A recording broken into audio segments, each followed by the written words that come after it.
So this fucker. Um, Hi everyone. Happy Sunday. Happy Easter, as it turns out. If you indeed celebrate. I probably should have said Happy Passover last week. Shit.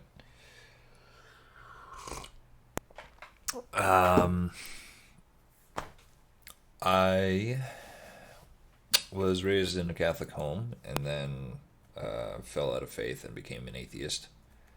But I will use any excuse to go out and buy ridiculous amounts of ham and just stuff my face with ham. So that's my Easter analysis. Hope you liked it. All right. So last week we dealt with this structure and adding this in, making this a little more interesting.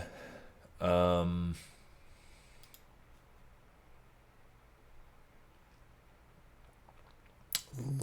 me.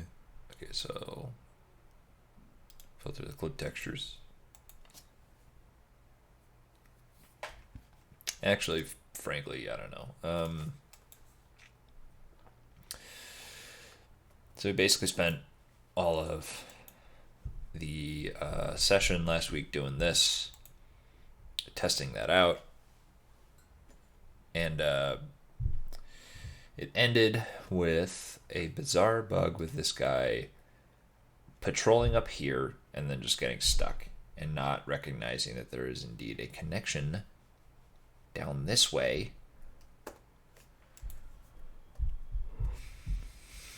for him to take.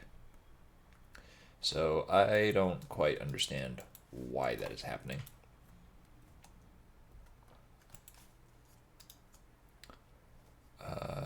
This, that.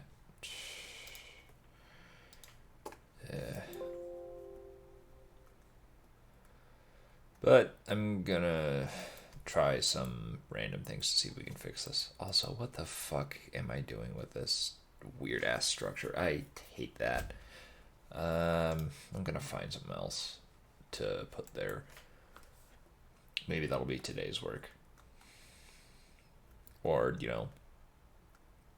I think moving this over, or basically reflecting it here, so that there's a little something more along this walkway. And then adding something here, maybe. Yeah, I don't know. Hey, how you doing?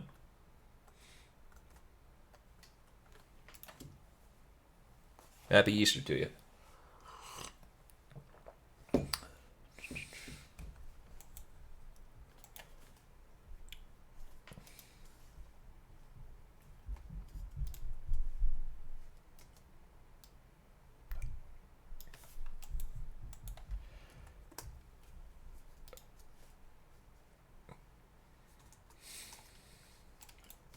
All right. So, I don't know. I'm just going to try the naive approach here and just try to solve this through pasting monster clip everywhere. Even though it should not be necessary. Thank you.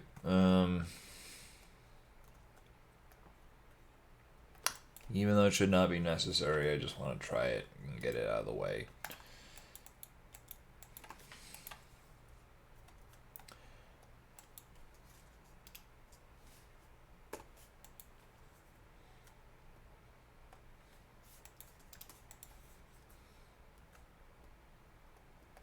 Come on.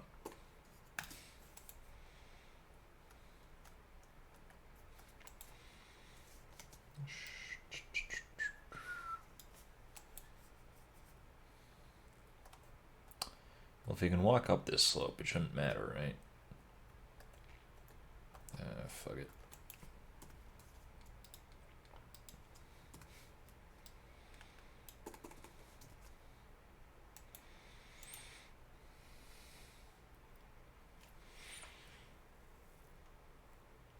All right, testing that out.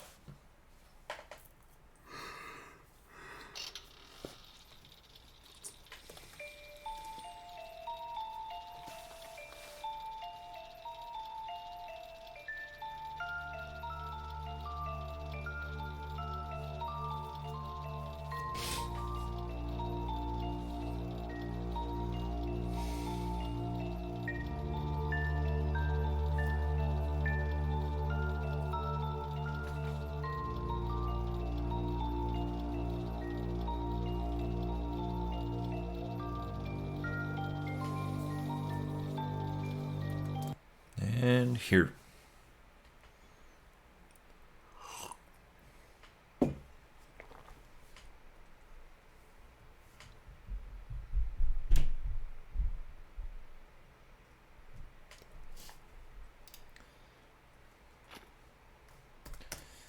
Right. Flying over.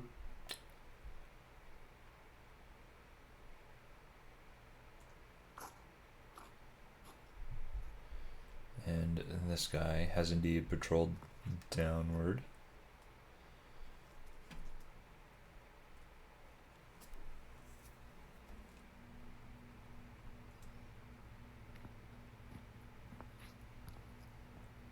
Waiting here.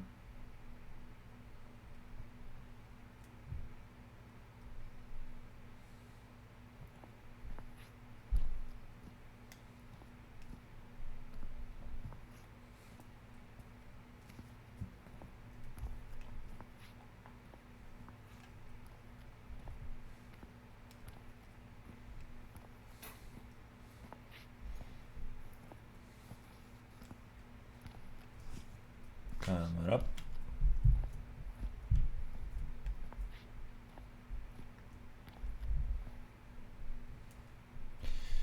And we're going to wait a bit because there was a path wait here. Better have my money. Gonna get me a good haul after this.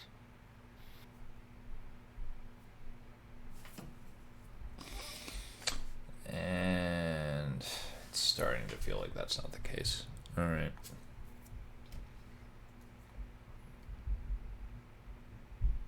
Yeah, probably not.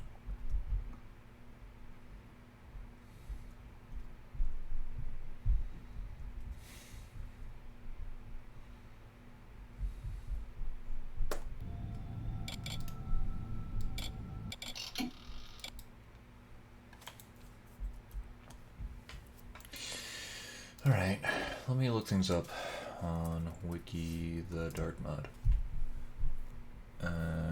It's got to be a debug thing, right? CVARs, useful controls, I think.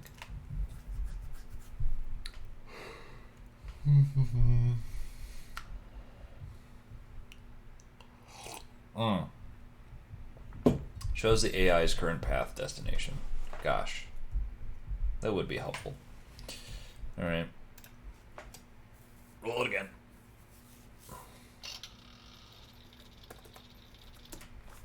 So yes, as mentioned in the description for the stream, I did indeed go out and buy ingredients for brewing beer yesterday, and I made it last night, and that was pretty fun. And it's been a while since I've made any. I think it's been like a year and a half since my last batch.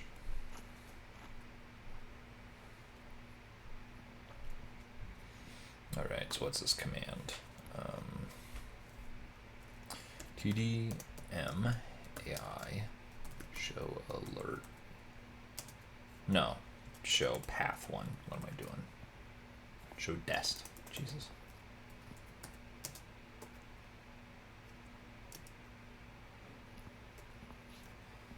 Okay.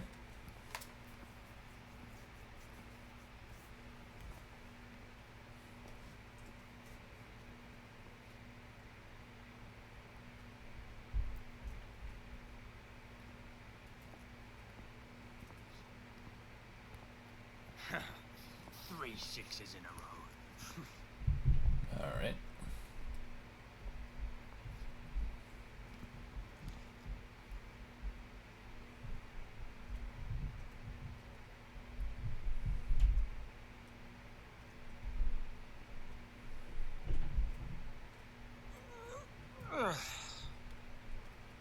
Did that change? No.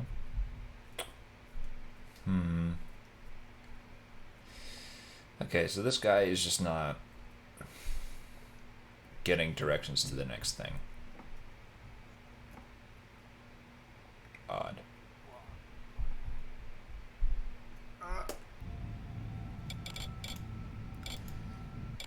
It occurred to me in the middle of doing this that I swear, if this thing is messed up because I say, like, mix the min weight and max weight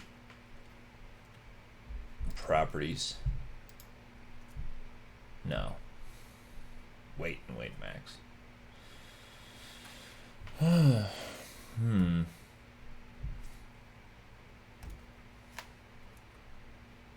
Okay, so if I just, well, let's take that. Wait a minute. That's just target 1.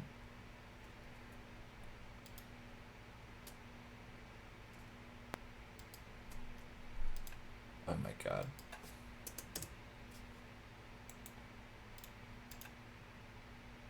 If that's it. Jeez.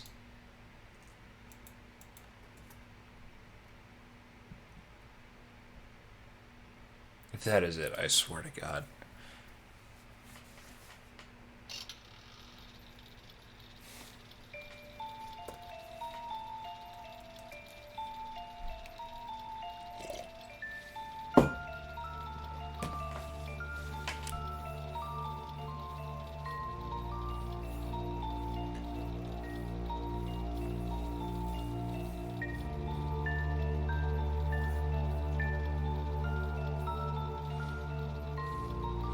By the way, Alex, are your classes? Well, I would imagine you're doing things remotely now.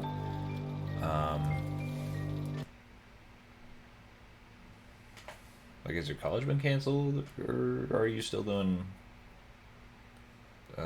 coursework currently?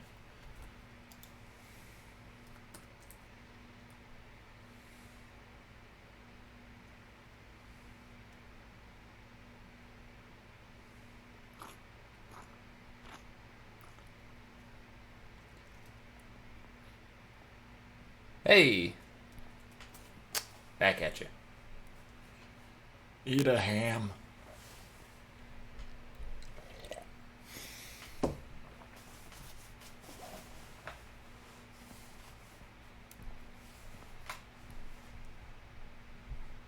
I don't have any ham. Well, I mean, I have it for like sandwiches, but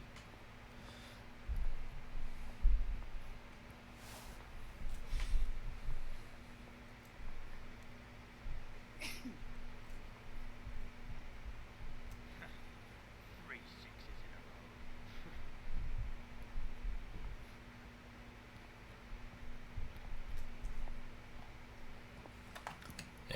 and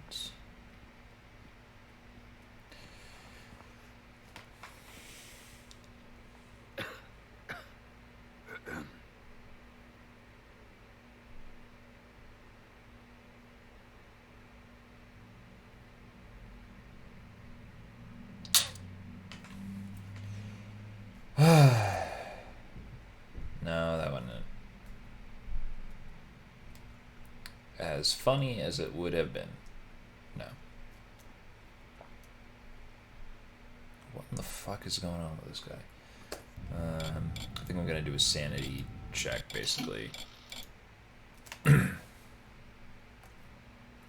just gonna delete this.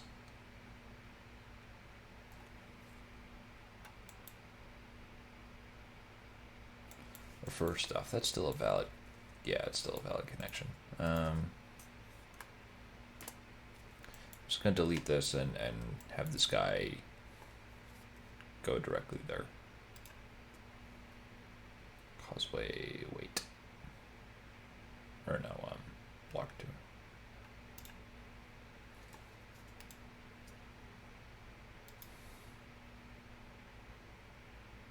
Shit. No.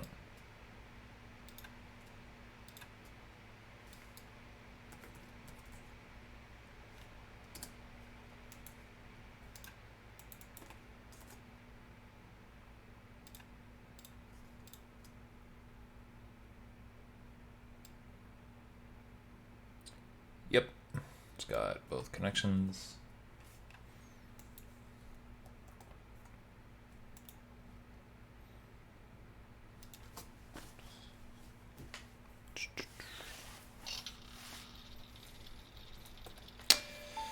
So once he gets to the top of the stairs, he should, in theory, do an about face and head right back down.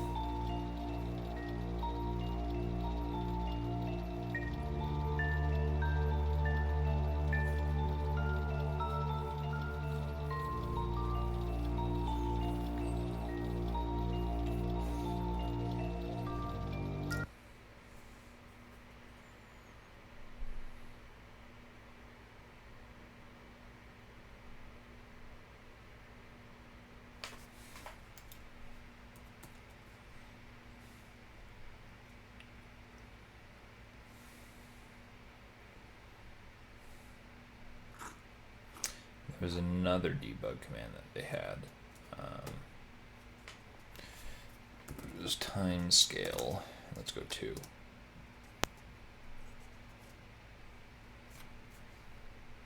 The water's, yep, there we go. So everything's running at double speed now, basically.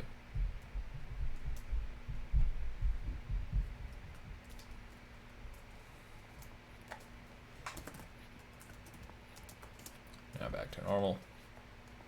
Smells like pig filth in here. And then, okay.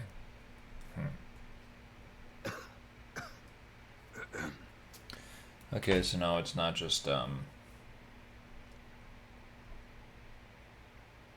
whatever the fuck is going on with that path node. It's something to do with this area itself.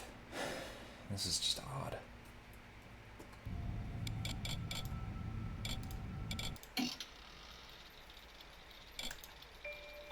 Wait, yes, I do want to put.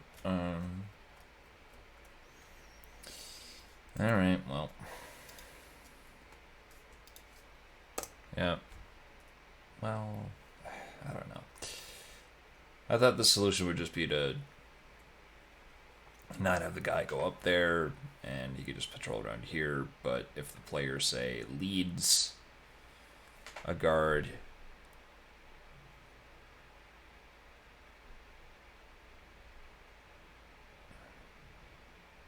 then again, I think I was able to get him to patrol back down when he spotted me, right?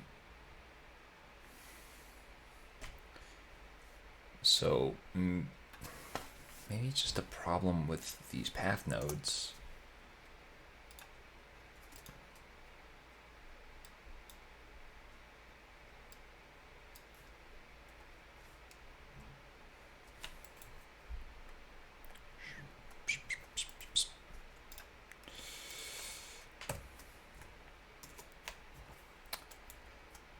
So yeah, let's just try that.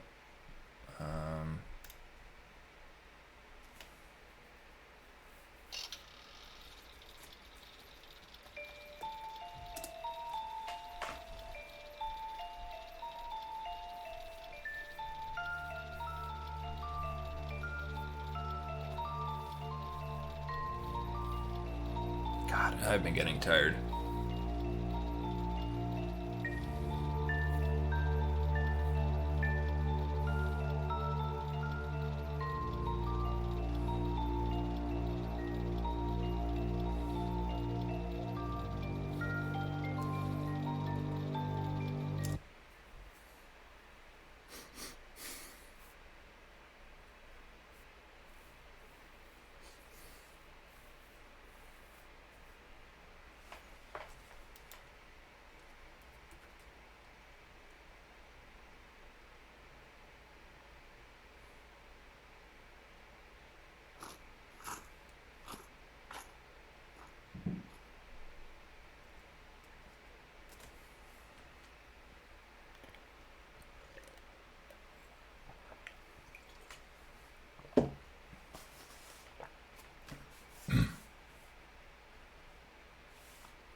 All right, time scale.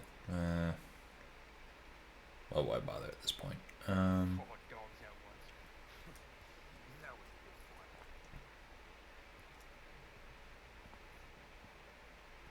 fight. Okay, so yeah, it's patrolling fine right there. Now, if I introduce myself, in the words of Faith No More.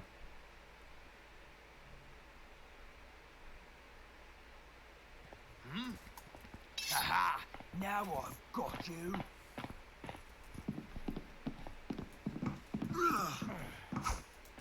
Bloody coward. I'll put my foot up your arse, thief.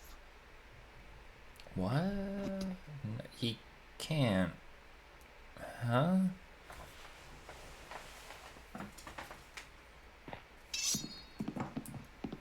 You bastard. Come here and fight me.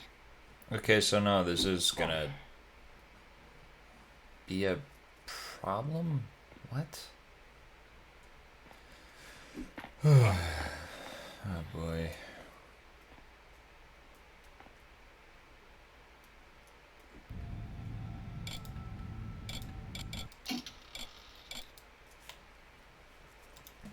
That's a funk static. And that's a funk static. So I don't think it's a problem with those.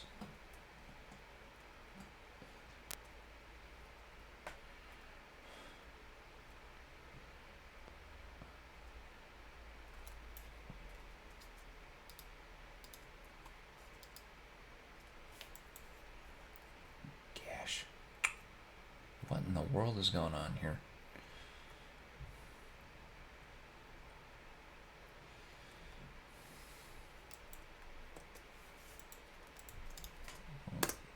I think I'm just gonna delete that.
Right, so let's try this.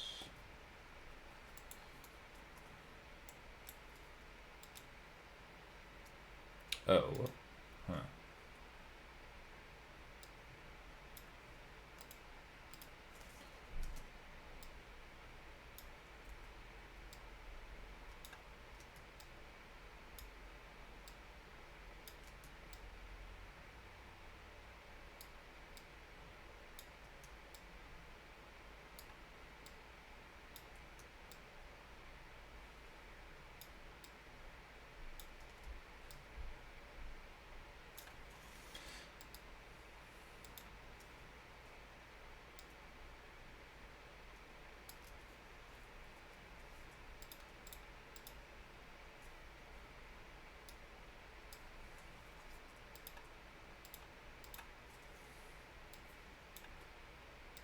Did it?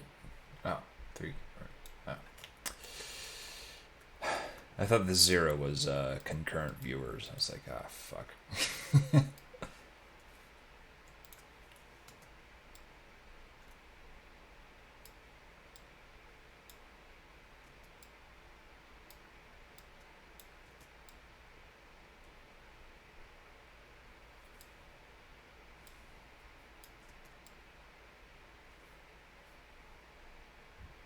Gosh, this is really tough to see all this crap on the screen, on the grid view.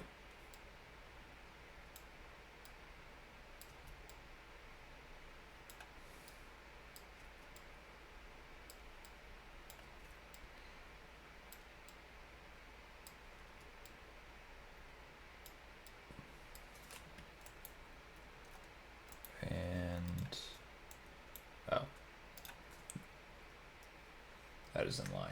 All right.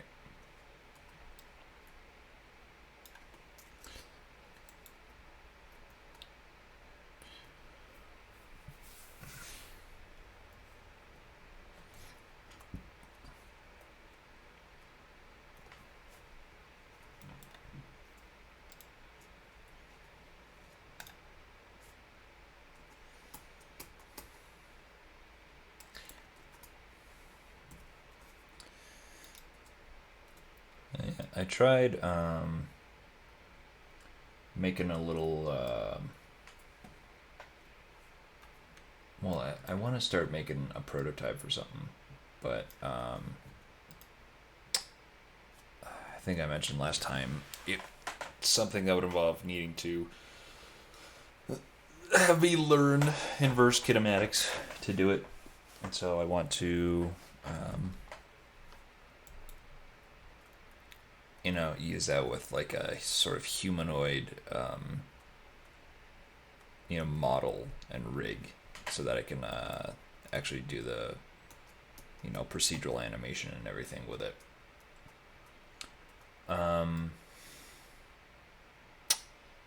So I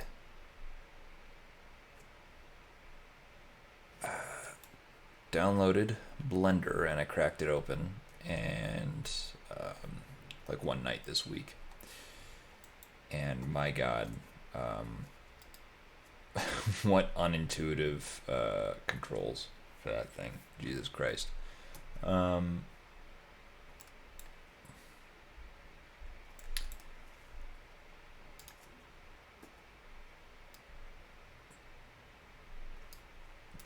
It's mostly just because I learned to do 3D modeling through Maya during college.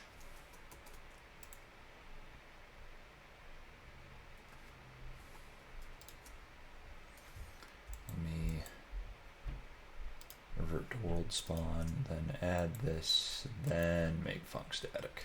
There we go.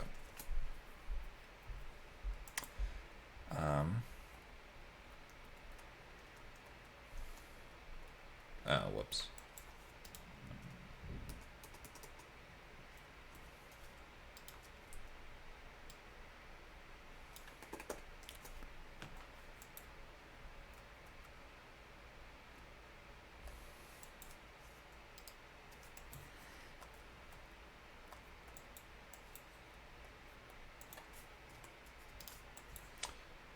So yeah, it took me forever because I'm not great with modeling. I mean, clearly, look at all this shit. I'm not great with art. That's sort of my weak spot, and I was just trying to find a way for me to use a sort of human proportions photo that I had found online, so I could just put it in the background of the view of the 3D model viewport, so I could just follow along with it. And it took me like half an hour to figure out how the fuck to do that, and that's because Blender sort of filters a bunch of tools, basically, according to certain, I think, presets or layouts, I guess. And so they had one that was for they had a setting that was for or it was called layout, incidentally. And the problem was that I hadn't switched to that. I was in the 3D model view, or the modeling view or toolbar or whatever. And so all these tutorials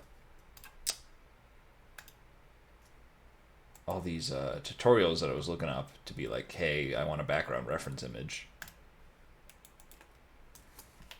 They were all like, yeah, you got to do this and that, and that's really easy. And it's like, well, it's literally not working for me. Or like these little icons that are visible in the view of the tutorial guy. they ain't working, or they ain't there. And I had to pay special attention to be like, okay, what settings are they in? And it's like, oh, they're in the layout view and not the modeling view. It's just like, fucking great. They could have clarified that at any point and not given me this headache. Which is basically just to say I suck at navigating such programs.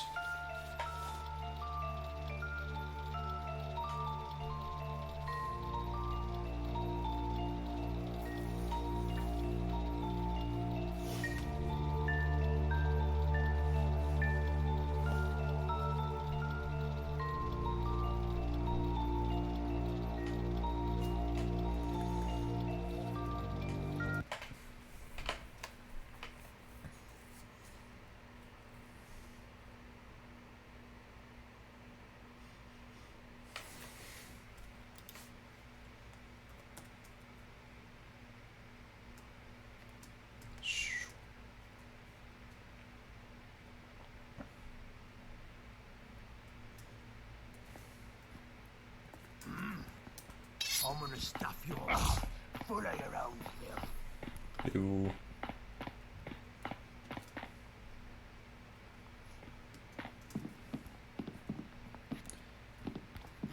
Neener. You're gonna die now, you bastard. Come here and fight me. And why are we still having this problem? Bugger me, sweaty. I'm gonna piss on your corpse when we're done here. I'll put my foot up your ass, thief. I've got him cornered here. Oh, maybe it's Bloody because coward. he doesn't know how to navigate around that. I think I gotta put Monster Clip on this to help him understand that as an obstacle, maybe.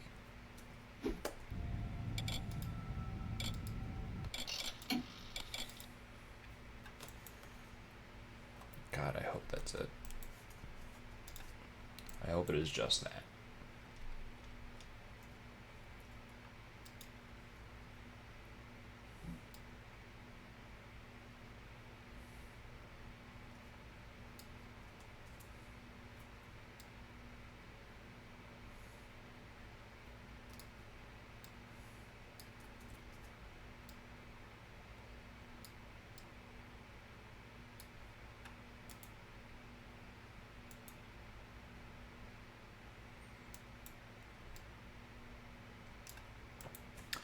For good measure, I'm probably going to put one along here as well.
Melt portals.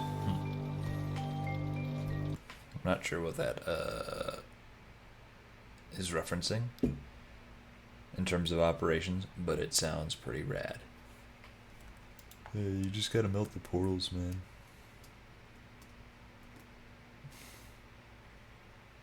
Sorry, I'm being a goof.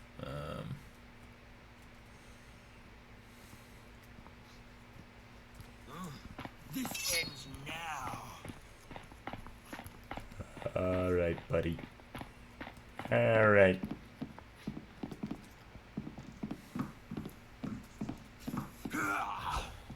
You bastard. Come here and fight me. Aha.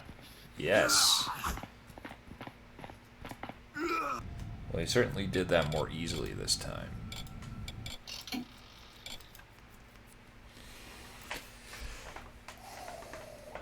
Okay, so let's delete this link.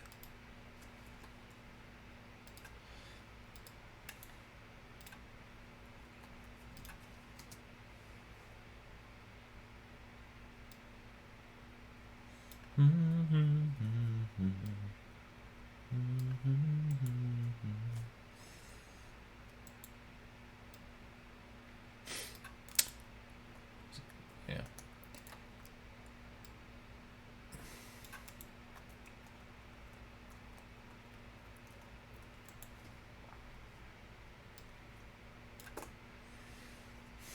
And then it shouldn't be necessary for this floor.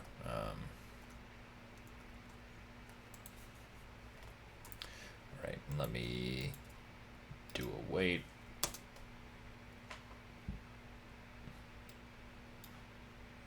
I'm to be doing a wait.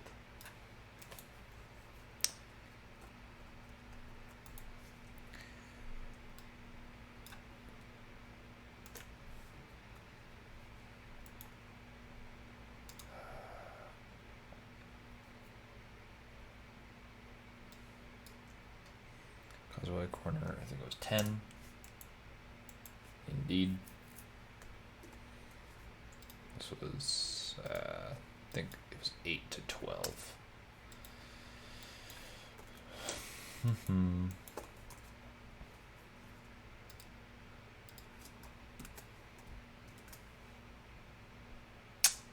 All right.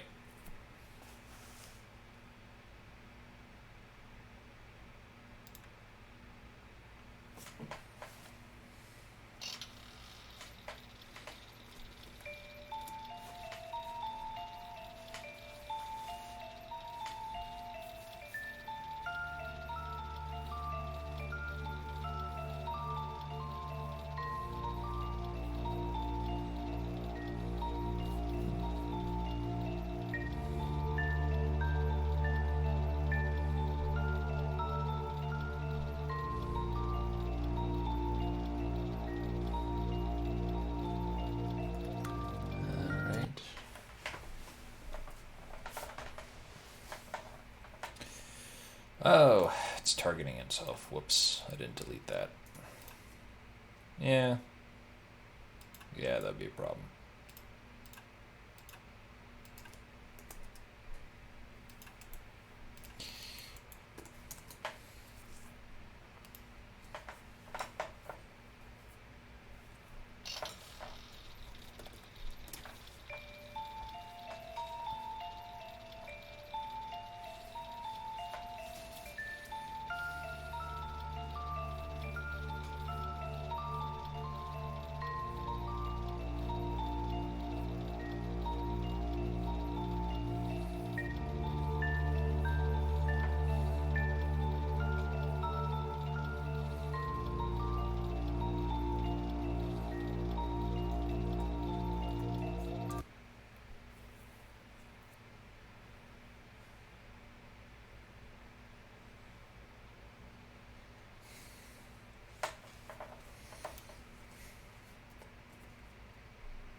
at school, buddy?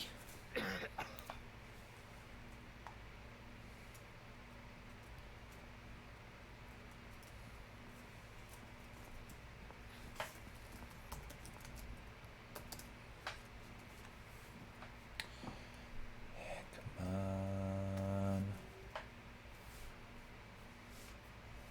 7,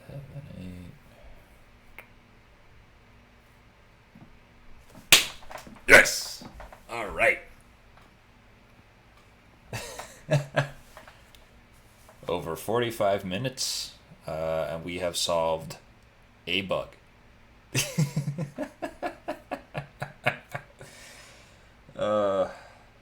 Beautiful. Beautiful. Peter. Sorry. Being goofy with my Patrick Warburton.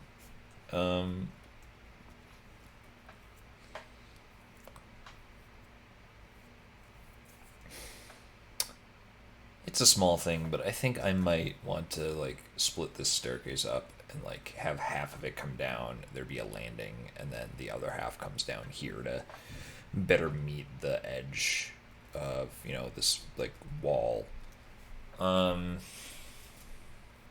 Just to make it look interesting and neat.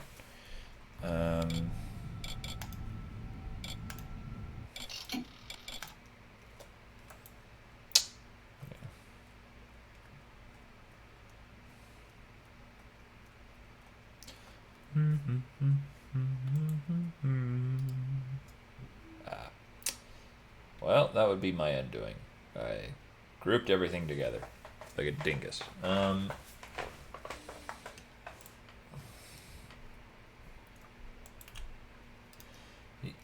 So yesterday, while I was driving out and about getting said beer brewing supplies, pulled into the Walmart parking lot afterwards because I just needed to get a couple things, and I randomly remembered this very bright, shrill harmonic riff on an electric guitar. I was just like, I kind of remember bits of this. What song was this from? I literally cannot remember. I was having such trouble. But for some reason, my brain started associating it with the band Testament, which are a thrash metal band, if you are not familiar. They were sort of a secondary, also ran to like, you know, Metallica, Megadeth, Slayer, all that. Which is not to say, you know, they're bad or anything. I really like them. So last night, I went on Spotify and I tried searching for, you know, looking at Testament stuff, because I thought it was initially a riff from this song called Practice What You Preach. An appropriate Easter song. No, not really.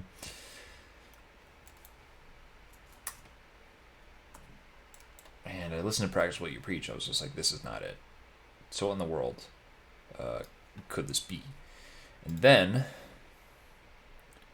I saw on like their most popular songs on Spotify.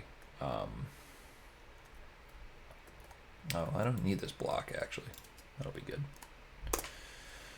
I saw on Spotify like one of their most popular songs was this one called Electric Crown. And I was like, I vaguely remember this song. I know I've listened to it before. I do not remember how it goes. I do not remember. I barely remember the album it was on. Which was one called The Ritual. You know, all the other songs I'm familiar with in terms of Testament's work are like not off of that album.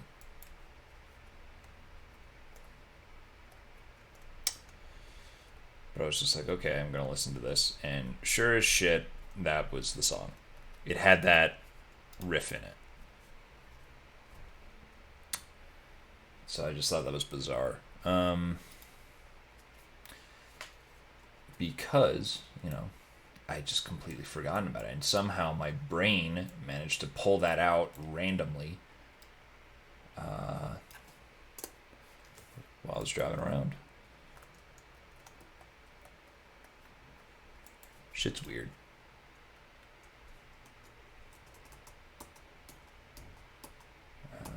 Come on.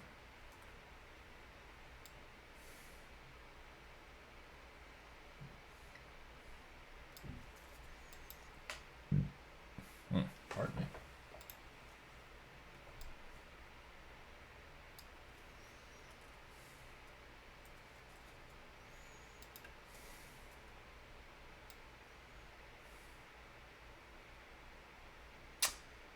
Final Fantasy Remake? I've not. I did play quite a bit of the original. The Final Fantasy VII, I'm sure you're talking about. Yeah, I played quite a bit of the original. I actually got it on the PlayStation Store as one of the PS1 classics that I played on PS3. I remember specifically not finishing it because there was a huge spike in difficulty towards the end. Did I talk about this on the stream already at some point? I feel like I did. Not that I mind talking about it again. Because towards the end, it's like you start going down into this like surreal whirlpool spiral thing. And you start, and once I went into that and started fighting, different enemies there, it was just a huge spike in difficulty. And I remember them being like anthropomorphic furniture and things like that.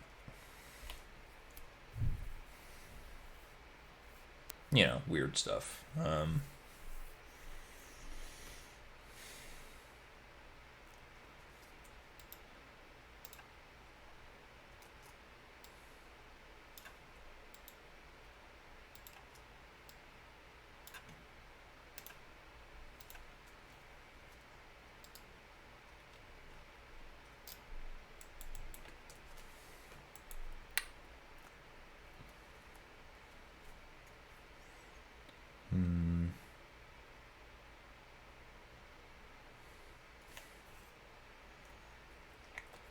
I think I want to split the difference on this one. Because this is like what? Yeah, it's 16 units. So I'll lower this 8. Bring this in for 12.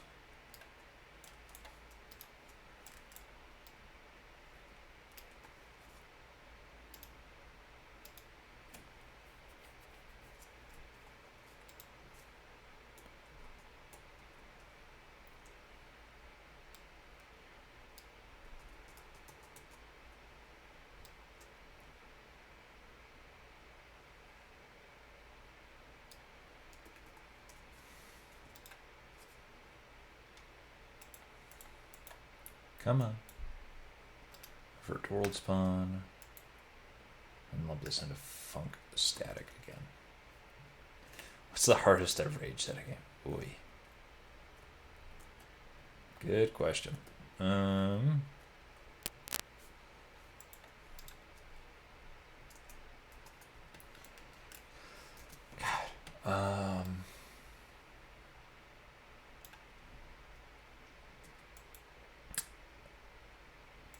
The only one that's coming to mind to me is there's some stuff with this is gonna be silly, but some of the gummy ship battles in Kingdom Hearts 2, because I did not remember exactly what the hell was going on there. Or I don't think that there was a very good indication of like what I was doing wrong necessarily. I just knew that all of a sudden I would just lose health. It's like, okay.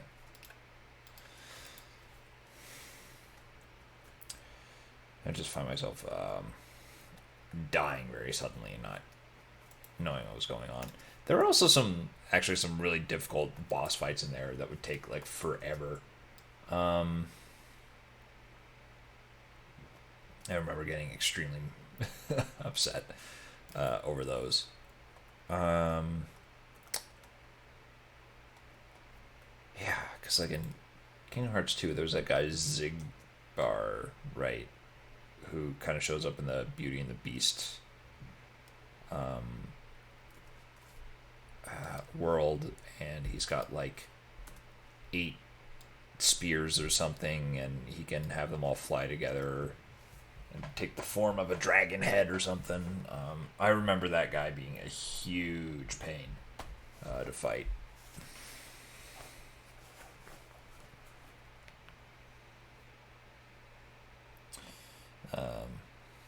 So yeah.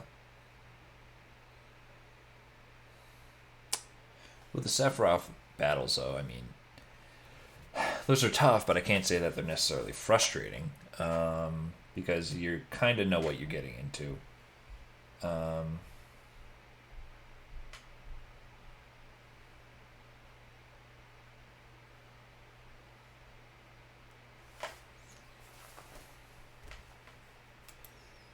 It's just like, this is supposed to be like the challenge boss, basically. So it's like, can't really get mad at it for being tough. It's like they told you. I mean, there's probably also like more eloquent explanations as to why. But yeah.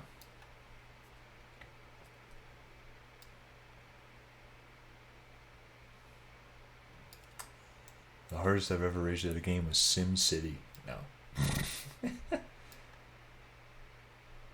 Yeah. Yeah, I think that's part of it. It's clarity. Just like they give you like a lot of, not a lot of, obviously. They do give you like chances to react, and they do, I think, forecast a lot of his moves with animations pretty clearly. It's just like you don't have a huge window to react to them necessarily. And that's part of why it feels tough, but okay. I think it's like the same with, well, it is the same with Dark Souls, basically. It's sort of an animation-driven thing.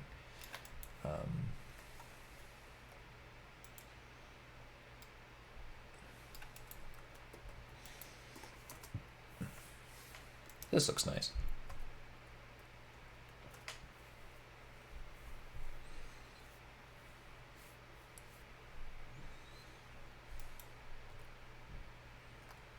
I'm going to pull this out. And I'm good.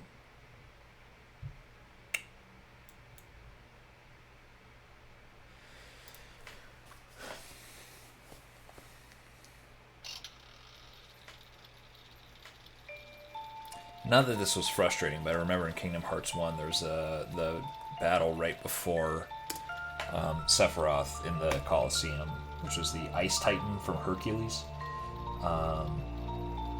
And I think I just had like a really bad strategy to deal with it, but it was working.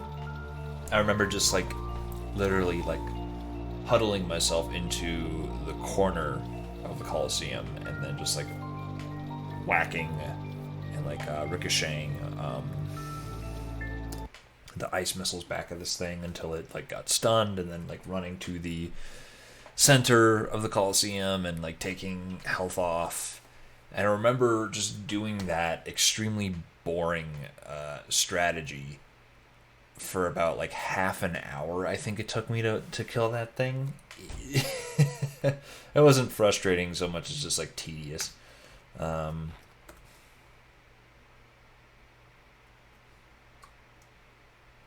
When's myself and your younger self? Hell yeah. That's how we do it around here. We do everything out of spite.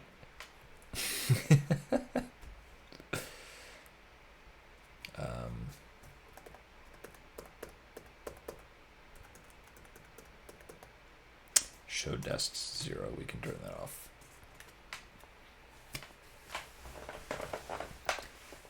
Yeah, let me look. What else? I'm looking on my shelf of console games behind me.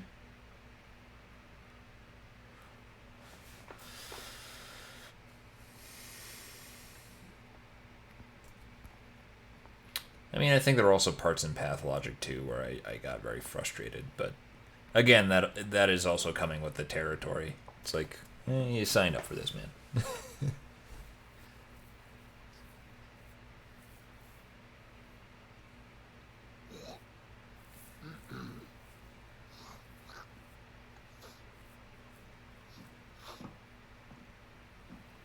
Okay, perfect. He's still patrolling properly here. Awesome.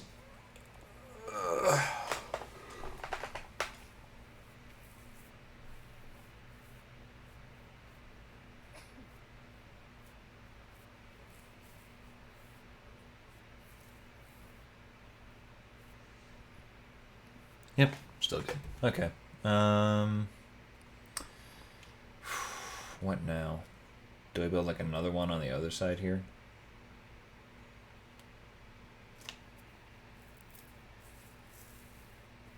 I don't know. I don't know, man.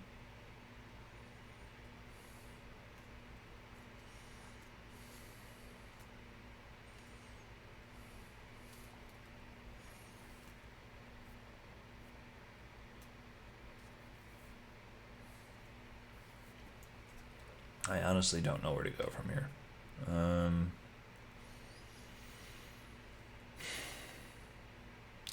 I suppose based off of this, I should add at least some other structure here, basically, so that the player can at least get back up out of the water.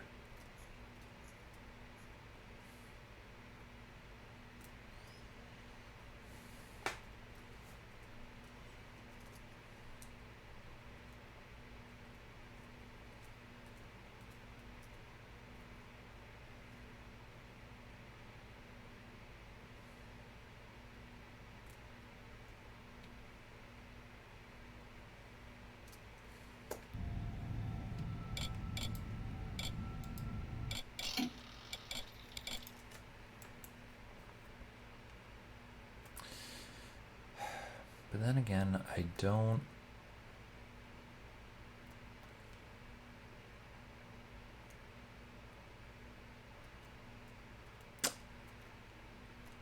Because, like, with this thing,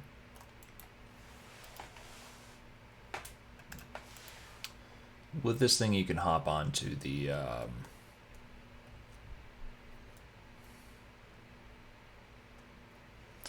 Onto the deck of the ship pretty easily.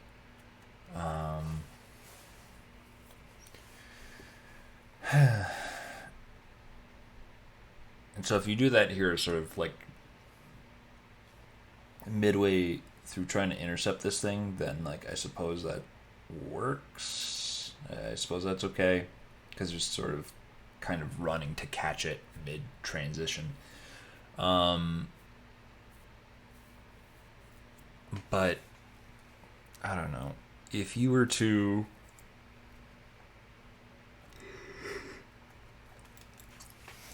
basically just come out of this building and sprint all the way over here, and then climb on something that I would put here, and then get onto the deck. I'm not sure that you necessarily actually have to engage with all of, the rest of the level.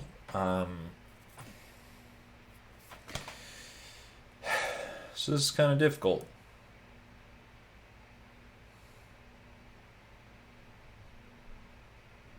I think I lost the connection. Well, if you're able to chat to me right now, that probably means that from my end it's communicating just fine. I'm sorry. What does it say out of 20403?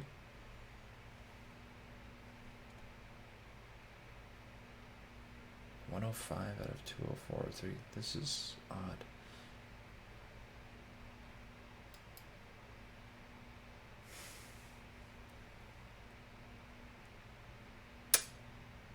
Oh, yes.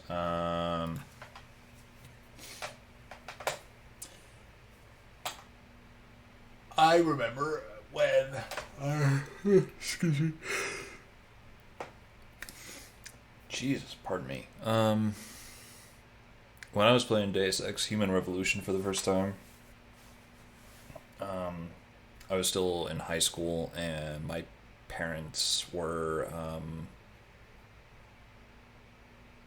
my parents had helped me set up basically like my own chair and TV and the PS3 down in the basement, but it was next to the laundry machines. And so basically I would play certain... I'd just play games down there, and, they would just come down whenever to just, like, do laundry, basically. And one time I was playing Deus Ex Human Revolution, and I happened to be in... I forget the name of the specific hub. I think it was Hengsha. And in that, there is, for, I think, completely gratuitous reasons, honestly, but there was a strip club, basically. And so there's a whole thing you can do and a side quest. And I happened to be in there, and then my mom came down. And so basically I just paused it, or I just pretended that I was like looking at my abilities on the ability screen or something like that. And so she was just like, oh, what's this game? I'm just like, oh, it's called Deus Ex Human Revolution. She's like, what's it about? I'm like,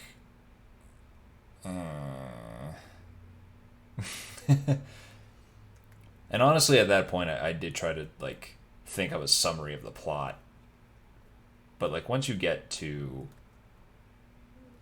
the Chinese levels, or the levels in China, rather, it is so easy to lose the plot.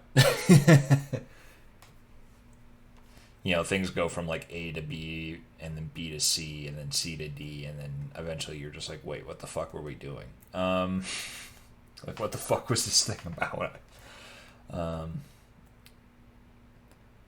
I think it's fitting that, it's a, it and, the prior games of the series were games about conspiracy theories, because following the plot makes you feel like you are just getting into the conspiracy theory mindset of just, like, kind of following very tenuous connections and then just, like, losing track of everything, basically.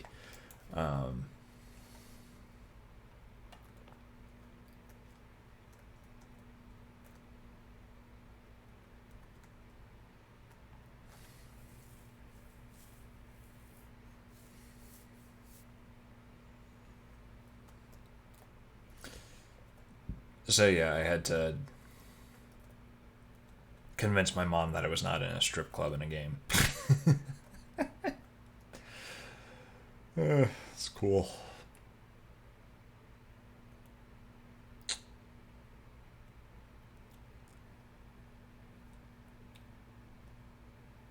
It's a good Olive near San Andreas, GTA 3. Yeah. But the prostitutes that give you help, that's a oh my god. Alright.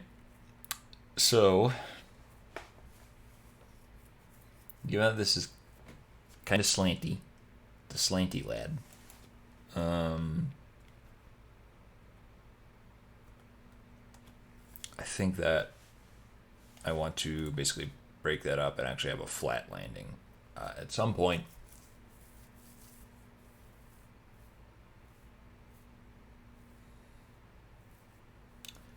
So that I could actually use it as sort of an entry onto some stairs that'll be going along the side here.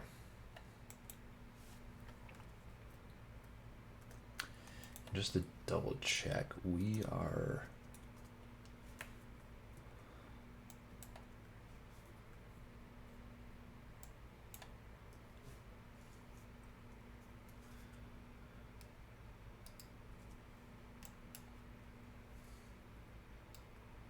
good here, right?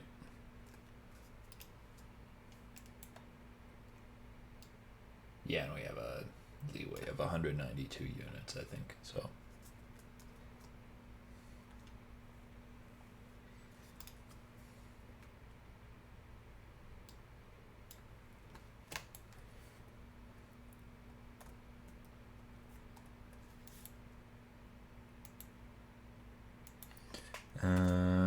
I'm gonna think about this while I use the restroom. I'll be right back. Where's my phone? There's my phone.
There is some kid in the apartment above me who just keeps running around, and the floor and the ceiling, I guess, are just so thin that I just keep hearing this bump, bump, bump, bump. You know.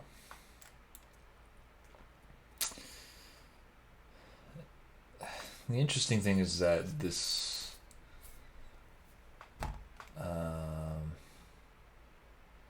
this kid like isn't always there. I guess like the guy living above me has a girlfriend or something with a child that she has from a prior relationship. Maybe. I think that's what's going on.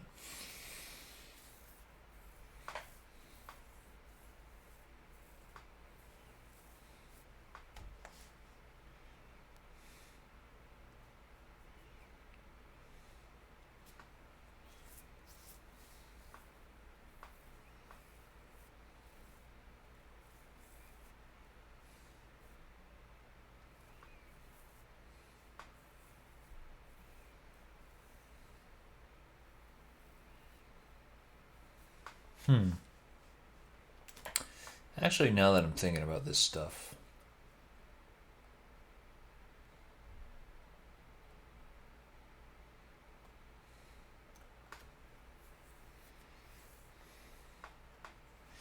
I think, say, the way that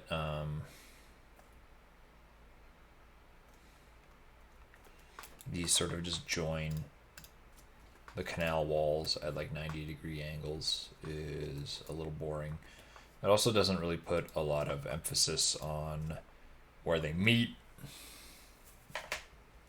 And I think also that, say,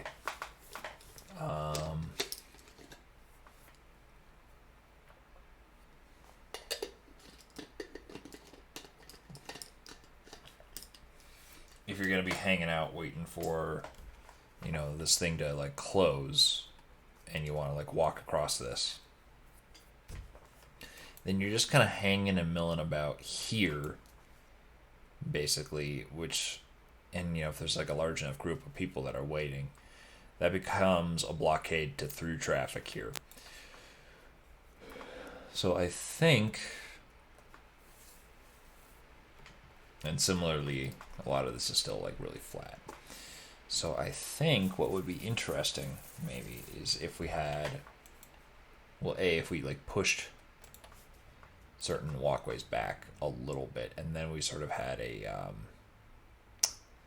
sort of half an octagon or something like that, kind of sticking out from like the rest of this. That becomes kind of like the place where this is joined. And if we push this stuff back here as well, then that might give us a little more room to like push this stuff in as well. And so hopefully it won't be as easy to make that leap. And it'll actually look like, there's way more of a plausible amount of room for the ship to enter and maneuver in there. Oh boy, that's gonna be a big change though. It's gonna be really risky.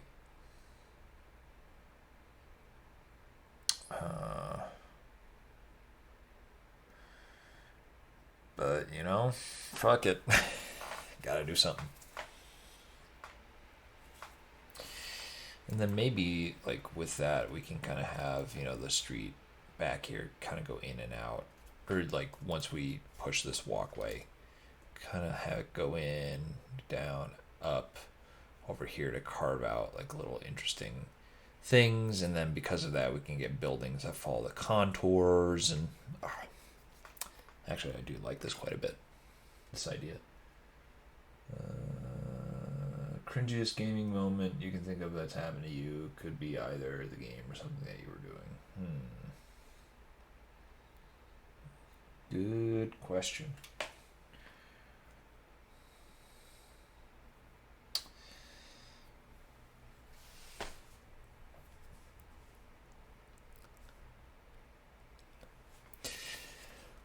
Well, I'm not sure if this counts, because it's more of making stuff, but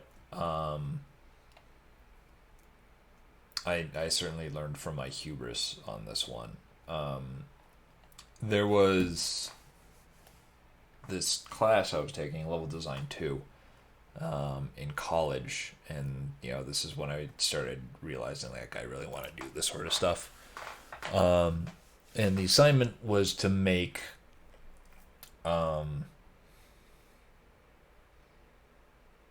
a Half-Life 2 map that would be like 5 minutes of gameplay, and that was basically, the whole semester. It was like the professor wanted us to sort of do it in chunks.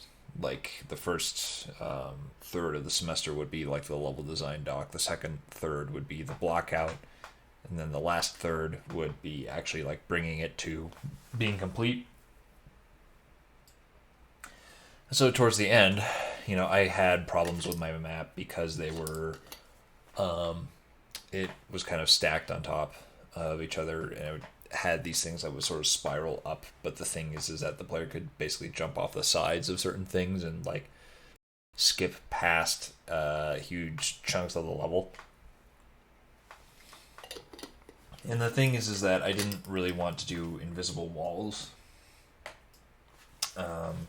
which would be done through player clip. The way you make Half-Life 2 levels is actually very similar to this. In fact, Hammer and Radiant here, which is this level editor, are both branched off of Quake 2.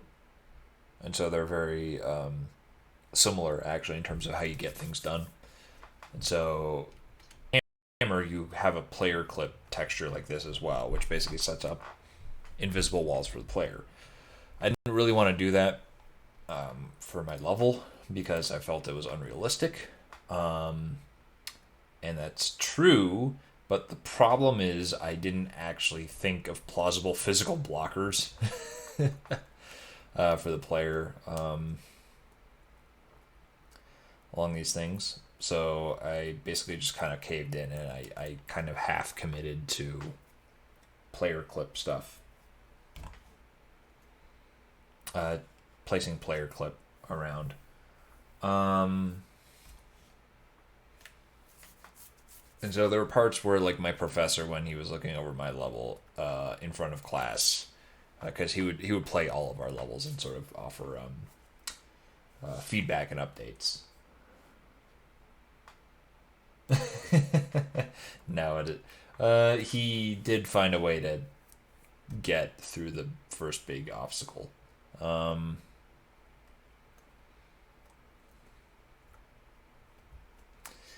Yeah, fuck it. I'm just gonna commit to moving this out and staggering this.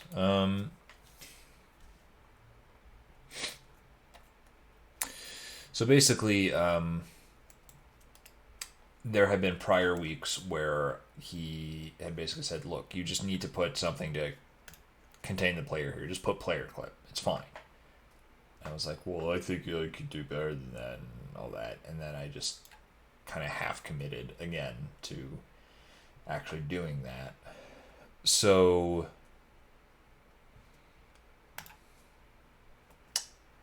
that ended up with me putting some stuff and then feeling a little more confident about it. Some more player clip, I should say. And then he was just like, "Did you fix this problem?" And I was like, "Absolutely. I player clipped the shit out of this level." And then he immediately found a way to jump off the side of this lighthouse and basically get to the end. It's just like, oh, fuck. So, yeah, I got embarrassed in front of the whole class. And I learned to be less arrogant in that moment.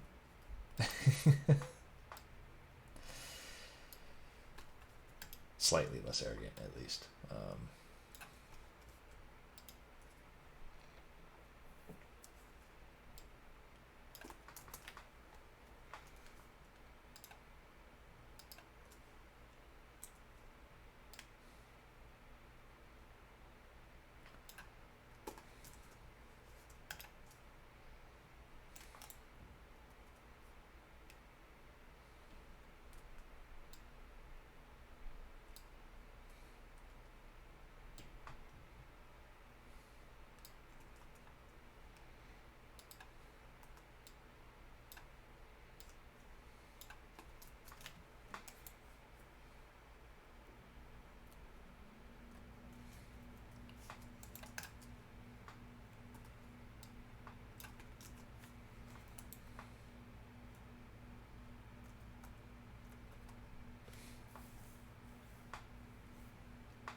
Interestingly enough, me shifting this stuff around is going to affect the read from within there. Because geometry would be weird.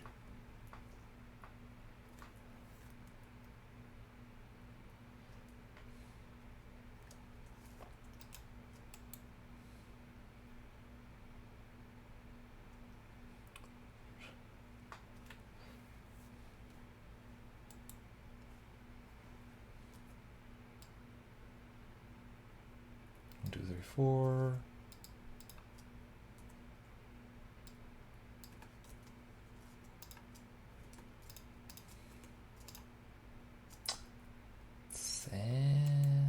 Yeah, I don't know what I'm doing with that.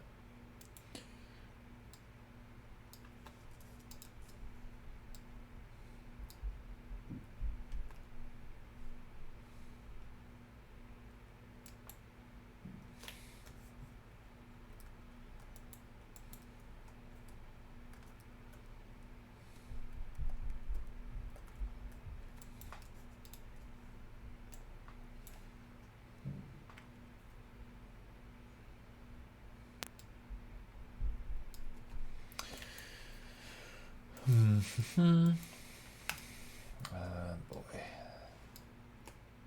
Major thing that I'm doing here. I don't even know if it's gonna work.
Yeah.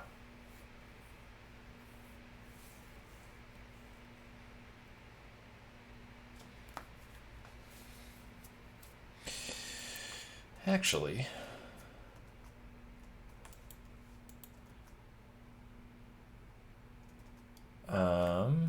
well, fortunately, that wasn't the last week. So, I think I got a B for that final.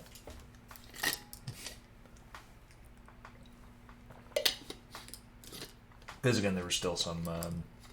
There were other problems with the level as well that I should have anticipated.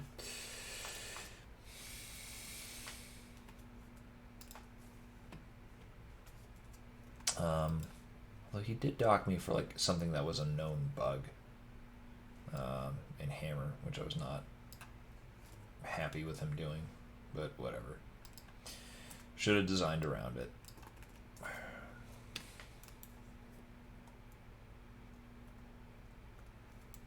It's my fault.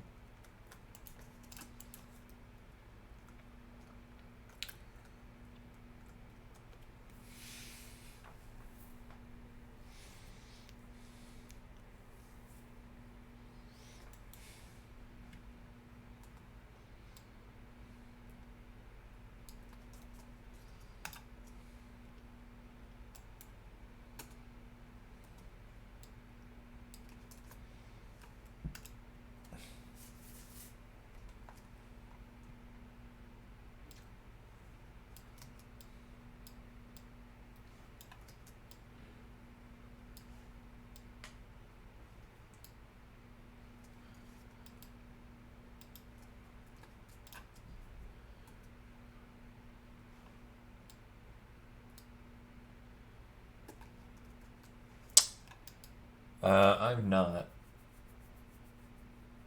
I am not typically a person who watches speed runs.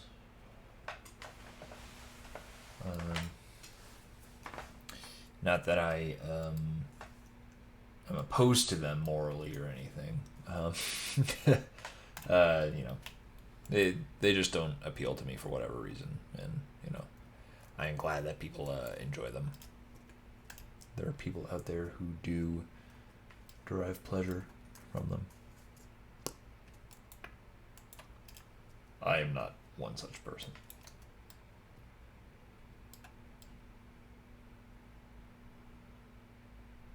Why am I Mountain Time Man? uh, because I moved to Colorado, which is in Mountain Time. There goes that kid again. Oy. And what's the name of this engine? This is IdTech 4, which is the engine that was used for Doom 3.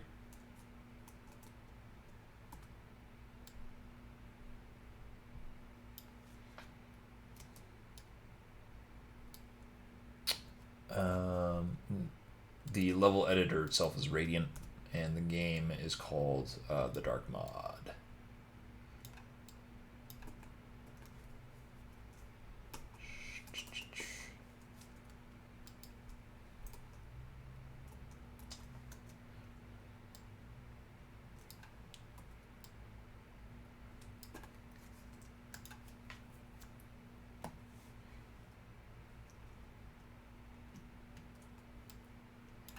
Yeah, but it was like a specific circumstantial thing. It was like he specified that he wanted a fade out, basically, at the end of the level to signify it's just like it's done. But the thing is that if you try to do a fade out in a Half-Life 2 map, it renders weird with the skybox, and therefore it like flickers rapidly. And so that's basically it. Only happens in outdoor areas where you have a skybox texture apparent. And so he was just like, "What the hell? This is something you did." I'm like, "No, it isn't," and it wasn't. But ultimately, I realized I could have, had the player not end outdoors, you know.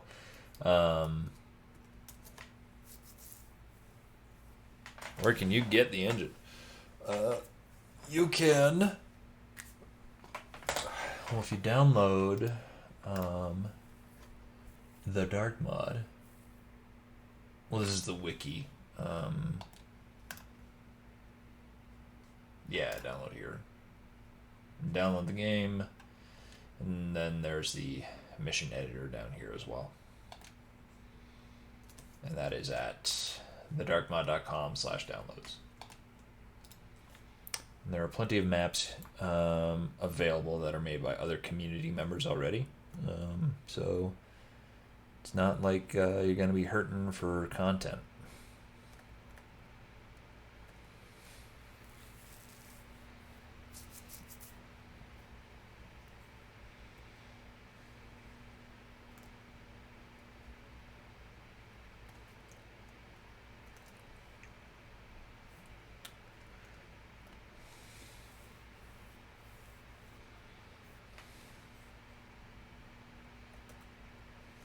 Can't say there's much rhyme or reason as to why this would occur in real life, but it does make things look interesting.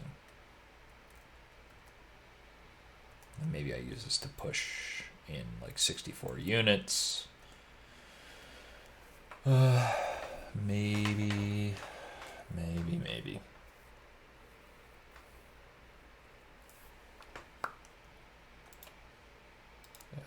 Clip textures. No, there's still a line.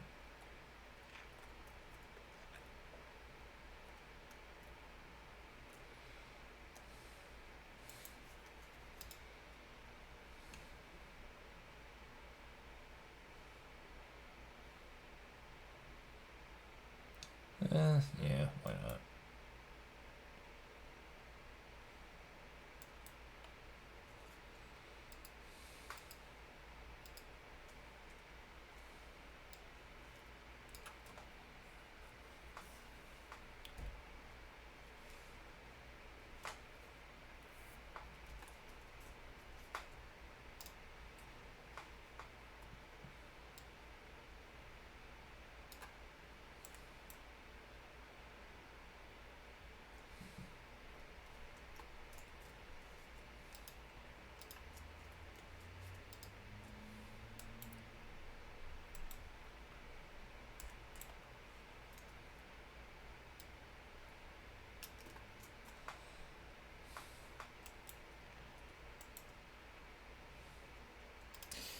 Yeah, I think it's about time we just deleted this fucking thing.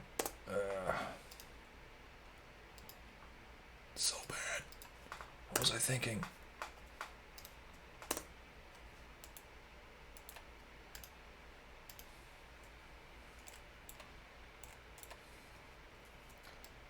Can I can.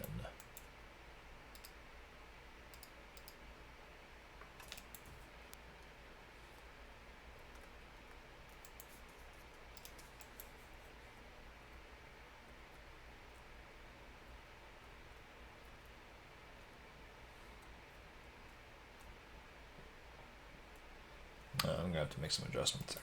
Also, do not move the skybox. Don't move the water either.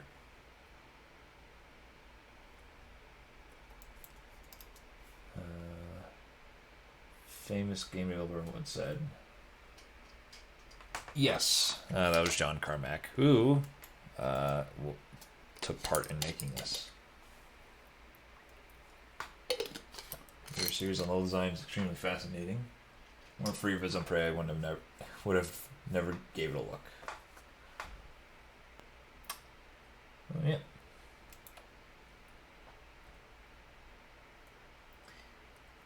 But with assassins instead. Oh, neat.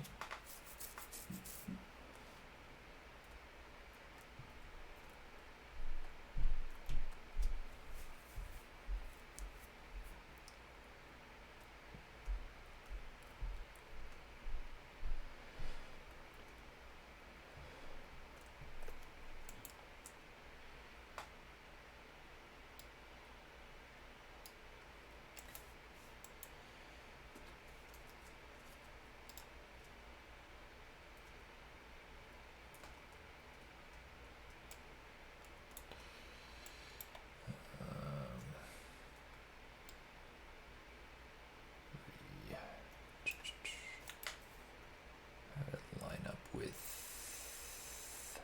this, yes.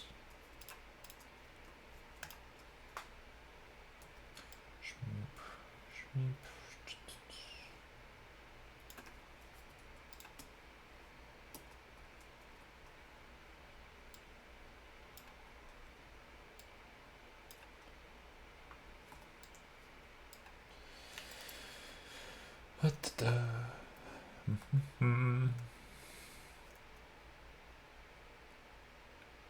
Yeah, how did this happen?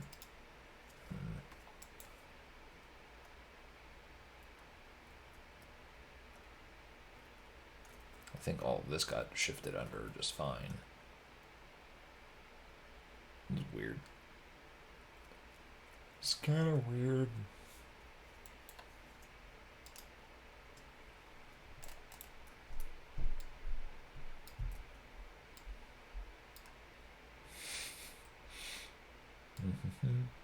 Oh, I see. Yep. I'm a dingus.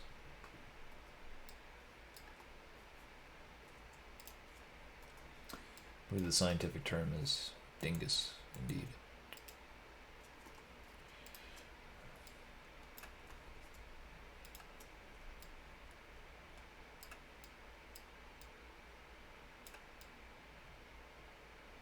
Oh, come on.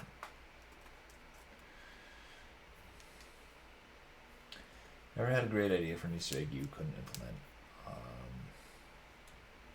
Do you think we could probably connect more game franchises together assuming Easter eggs are canon? Yeah.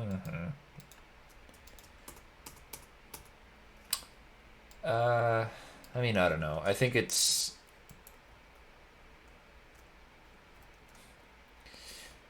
Because I think one of those things is that... It was like the 0451 thing with the Looking Glass games, which has been an interesting little nod, I guess, but then people are sort of trying to lump those in together, and it sort of became a alternate way of, or an alternate term for basically what immersive sim was trying to get at, for instance. And I wasn't really a fan because technically if you put a fucking key code with 451 or 0451 somewhere in there, then it counts, regardless of what the gameplay was. And I'm not necessarily using that as like a label. I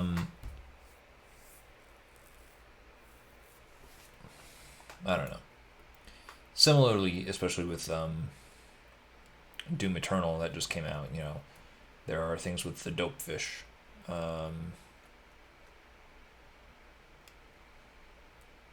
The dope fish is there, and it's been a thing there for because that was an enemy in Commander Keen, if I recall, and that has sort of been used as an Easter egg, especially for Austin, Texas-based game developers ever since the heyday of it in the 90s. In terms of Easter eggs I wanted to put in, I don't know about that. I feel like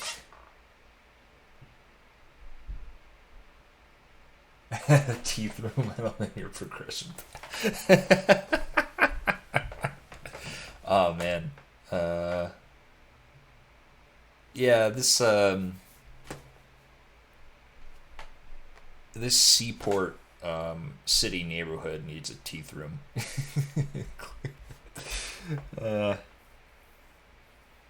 Want my cannon unicorn dune guy. Oh, fair enough. Oh, fine. Just have it. Just have it and be happy.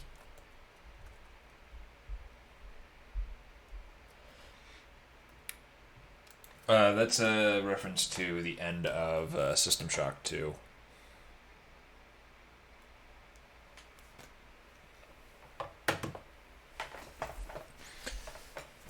There's the level Body of the Many, which has a room in it with a jumping puzzle with these like two giant teeth that kind of move up and down. But there's also like teeth on top.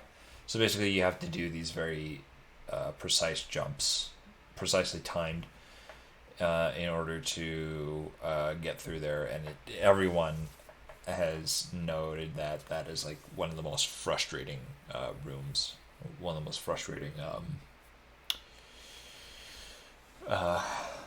encounters in System Shock 2, and I am much in agreement.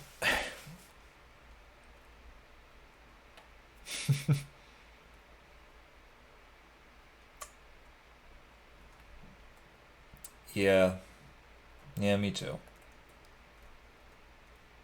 Which is not to say I'm giving up necessarily. It's just it took a while for me to get back on my feet, and now hopefully I can start doing a little more. I reread most of the script, and I made some minor edits to this game engine script that I've been working on ever since last year. So hopefully I can get back in the saddle a bit. Maybe I'll work on it a bit tonight while I'm making dinner or something. While I'm waiting for dinner to cook.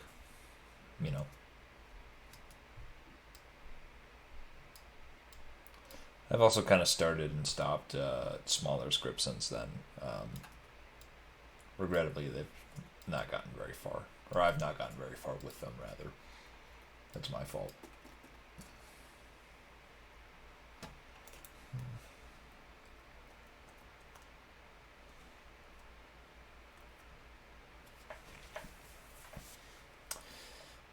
This is kind of fine because like the traffic through line is basically here, and then people can hang out here.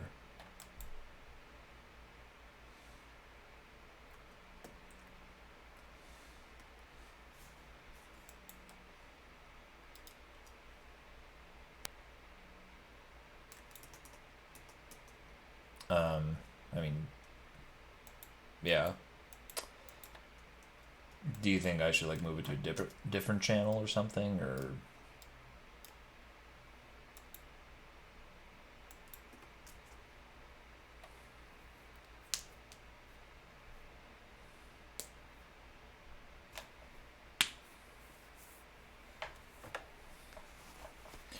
Sure ain't.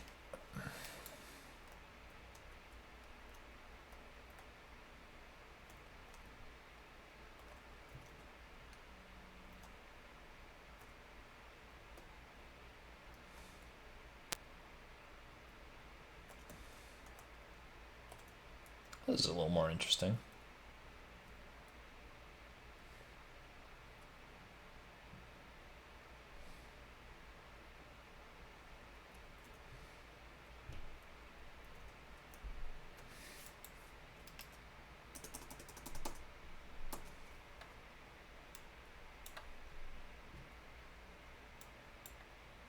I like it.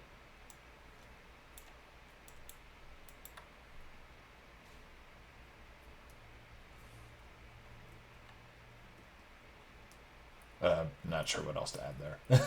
It's like, yes, it's good. Am I excited for System Shock 3? Well, it's kind of torpedoed. If you look towards the end of the Thief video I did, you will note that I had made an announcement at the end of that where I had said that I had just been hired to work at Other Side. So I was working at Other Side, not on Shock 3 directly, but on, the other game. So yeah, I've actually played early builds of Shock 3. Obviously, I can't really talk about it. But yeah, towards the end of last year, the Austin, Texas team got hit with layoffs, and then they kind of just shuttered that location, regrettably. And people in Boston are still working on something, which again I can't talk about.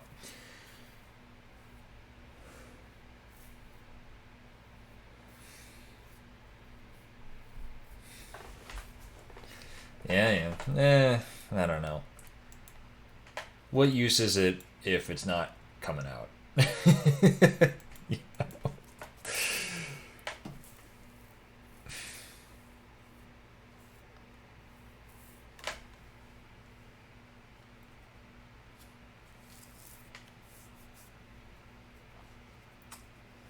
I will say that there was an interview back when we had the Starbreeze deal. It was actually before I joined the company, actually. But like Starbreeze just like interviewed Warren Spector for a brief thing of being like, they were showing off like concept art and teasing it, and they weren't very far at all. But the guy was just like, "Is there anything you can tell us about the gameplay?" And Warren's just like, "Well, there's like one weird thing in it that I think is pretty different from what we've seen before." And having played 3 o'clock at night, oh boy.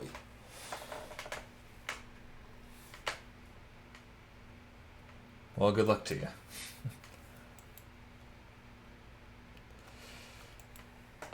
So yeah, I played an early build of Shock 3, and I saw what that one weird thing was. And I can confirm it is weird.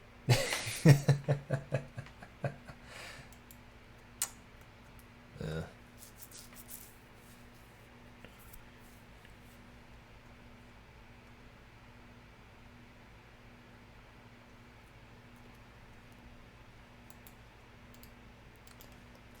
No, sleep is important.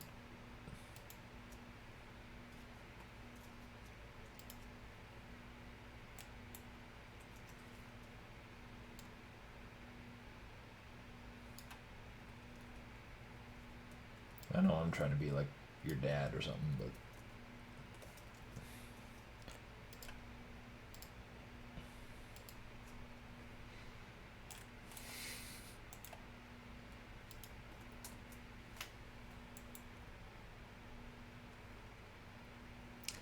Drink water.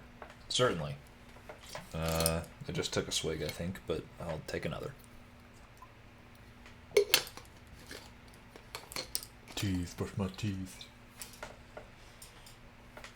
Immersive sims are so few and far between. Yeah. Yeah, I mean, it was trying. Again, can't really get more specific than that.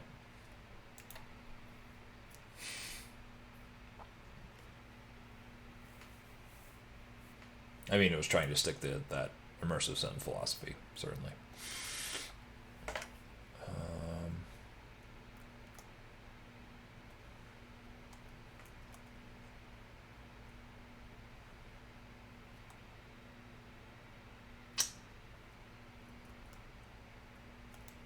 Who they?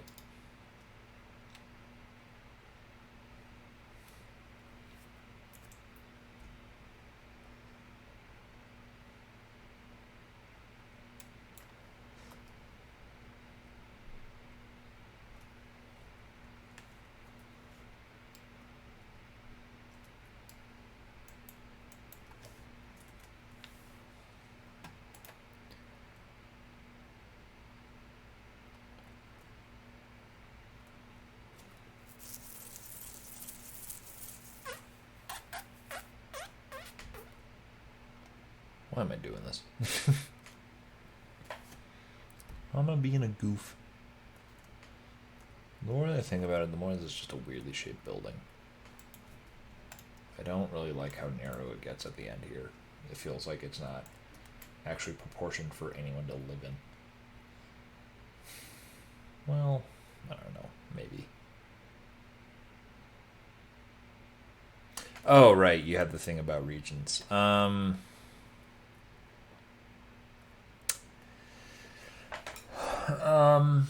I don't know. I think that people getting into debates about East versus West stuff are being very reductive. I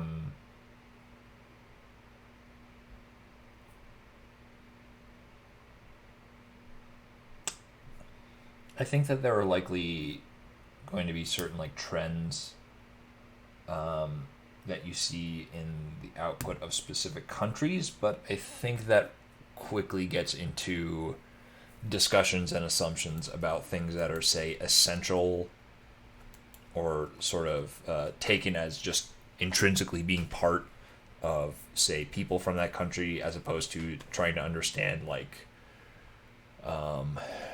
the particular situations in which the culture of these countries evolve. So, for example, I think that, oh God, way back in the day, not way back in the day, quite a while ago, there was an extra credits episode that actually got very, or a lot of people found very contentious, weirdly, which I don't understand because it made a lot of sense to me, at least. It's that, there's a lot of like military shooters that came out of America because America has a very long history of military intervention, and certainly at the time that World War II shooters, and then eventually the transition into like modern warfare type stuff started happening. We were in the middle of a war, and that was like on the news all the time. So it's like, well, what are you going to take for inspiration for your video game? It's like, well, you're kind of surrounded and bombarded by news about this war that we were just in. So, and technically still are. So it's like the fact that there was a proliferation of war games in America, for instance, I think it makes sense. And so I think you can do that not just with, say, types of games or settings for games or themes for games, but I think you could probably also trace that to like best practices and design trends. And so I think that's a more interesting way of looking at it. I can't say I'm like well versed in, say, Japanese output.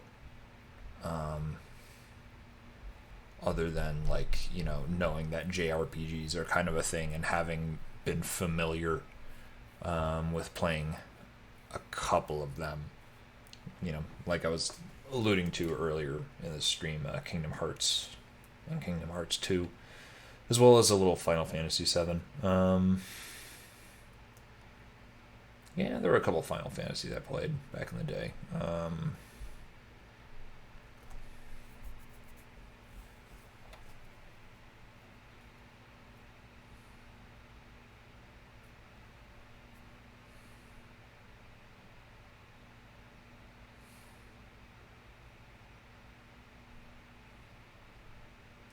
Maybe it's a coffin hotel. I think that's called a morgue. But no, I'm joking.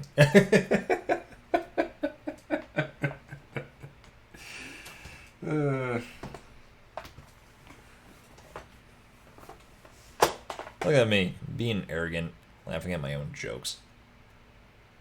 Who the fuck am I?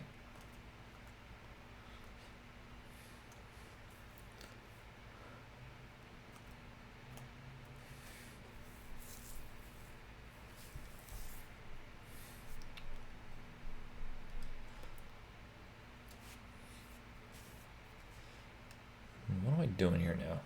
So this is blank again. Cool.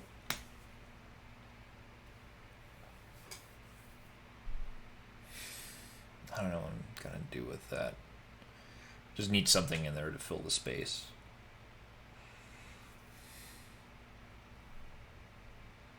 Like a tiny park, maybe. A little fountain with hedges surrounding it. I don't know, something. Emergent behavior.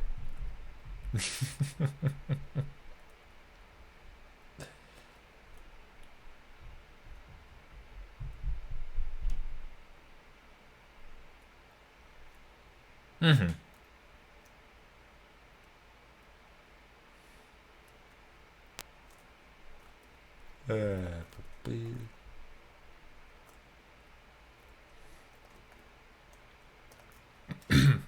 Pardon. I don't know. Again, if I can say move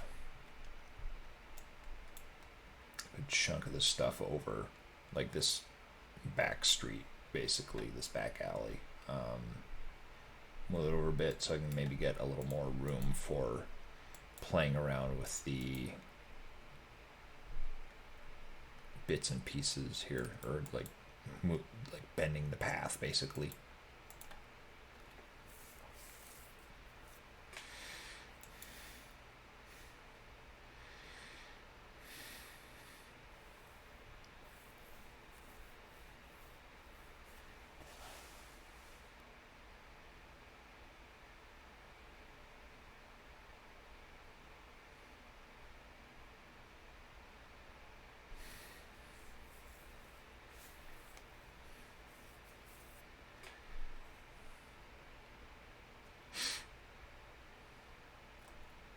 Oh god, yeah. Yeah, again in Kingdom Hearts,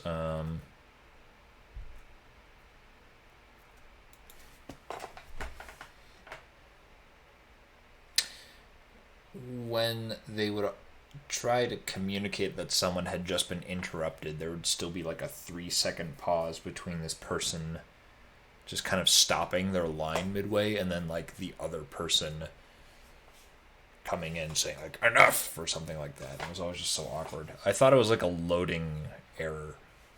Not a loading error, but like just a certain amount of loading time to like go from sequence to sequence.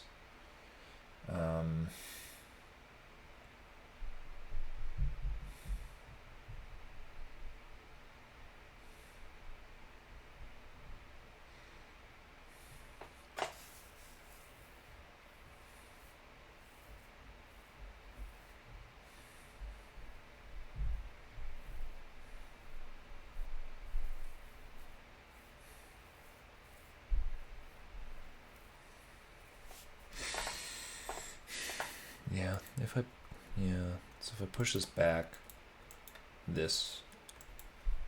I'm gonna need to move this back as well. And that's gonna be awkward.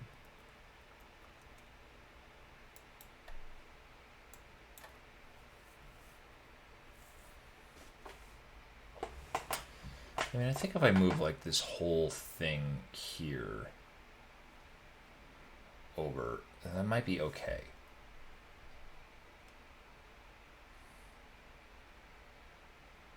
That'll give us even more room here, but maybe I could just fill that in with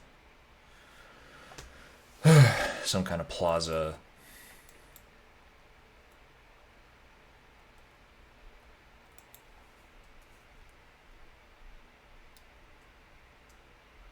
No.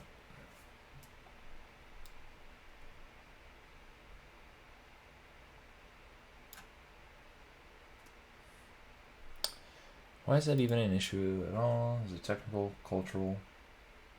Yeah, I just don't know. I just truly do not know.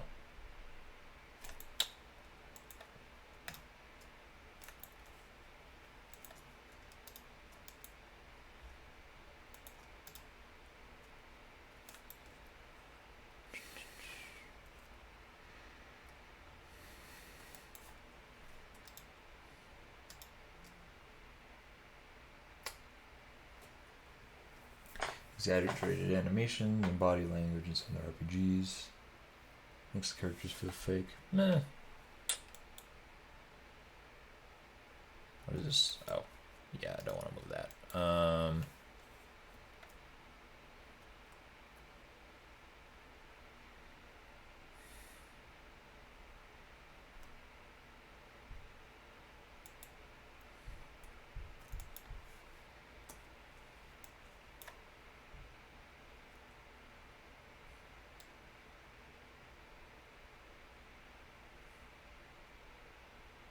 Two,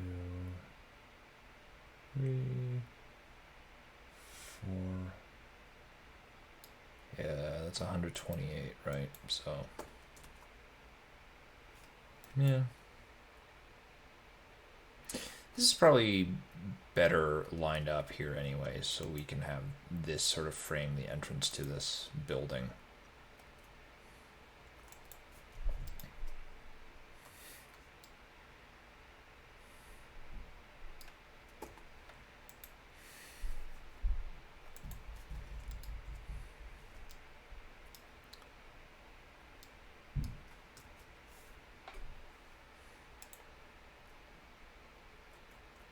Oh god, wasn't there a...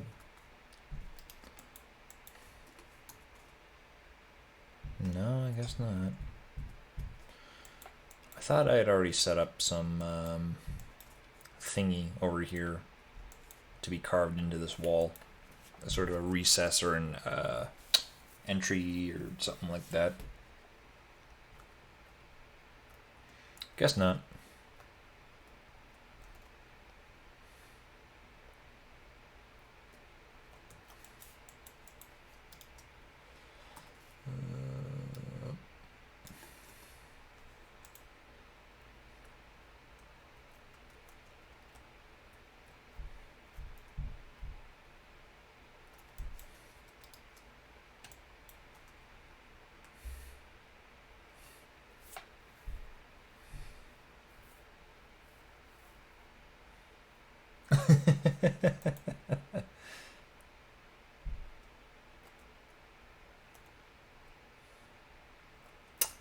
Yeah, that reminds me of a lot of those frustration platformers or whatever the hell they were. They're popular, I think, especially on like Newgrounds.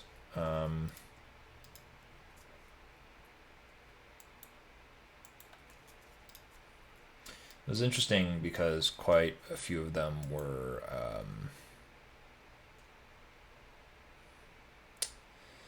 basically just like platformers, but they would like swap everything. Like there was this one I remember that was like post Newgrounds. I think it only came out a couple years ago, but it was this one called Dangerous Dan or something like that, where basically it was a platformer, but they swapped around, like, the spikes are actually things that you bounce on to jump, and the coins will actually kill you. Yeah, I want to be the guy and something like that. And it's weird because it's like it has value, I think, in terms of sort of showing an experiment in like how ingrained certain bits of game language are to us. And I think that's very interesting and worth pointing out and exploring. As games themselves, though, they weren't terribly good. you know. Um,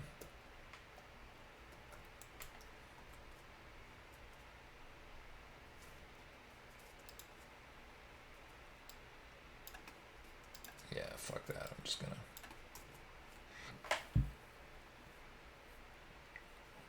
Exactly. No, troll levels for Mario Maker, especially. Oh, I fucking hated those.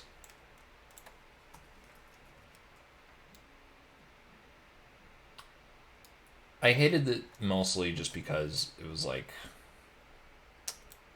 these people would basically say like, or like there'd be like all these troll levels and very difficult ones, and then at the end, you'd see a lot of comments from people saying like, "Oh, this was really good, actually." It's like, no, it wasn't.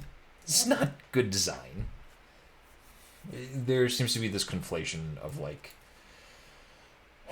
if you make difficult levels, and therefore like you are capable at design, and it's like that's not the goal. I mean, that's not always the goal, rather, but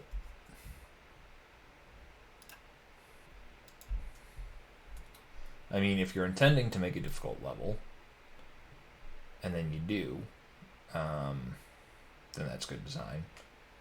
But if you're intending to make an easy level, and then you do, that's also good design. You have to understand why you're doing what you're doing.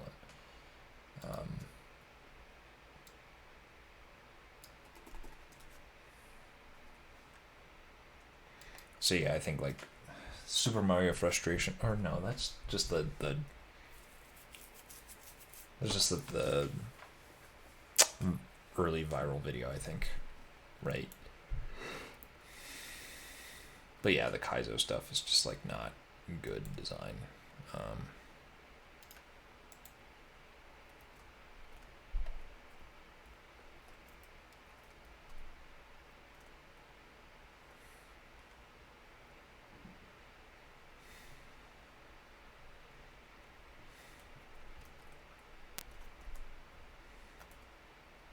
okay, yeah, this is better.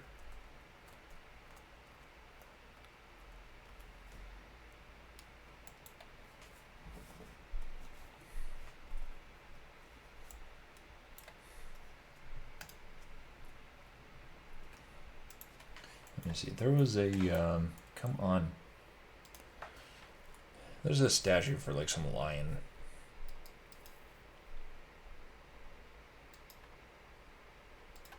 I think it was the biggest one available.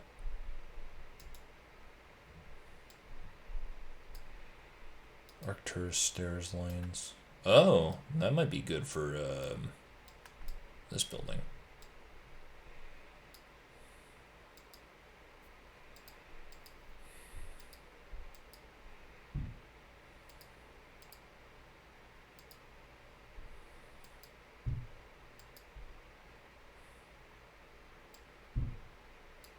Lion statue large. Wow, you cannot make out any details on this guy, huh? Does this thing have like an AO map? Oh no, there we go. Kind of. Marble black, marble gray.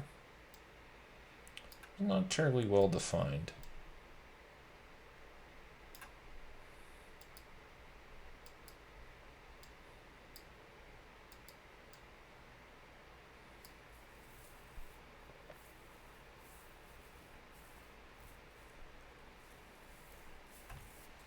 Starting World War 55.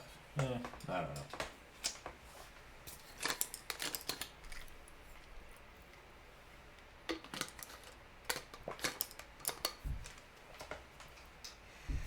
I'm very disappointed that arguments about difficulty seem to be as far as we are capable right now of discussing games.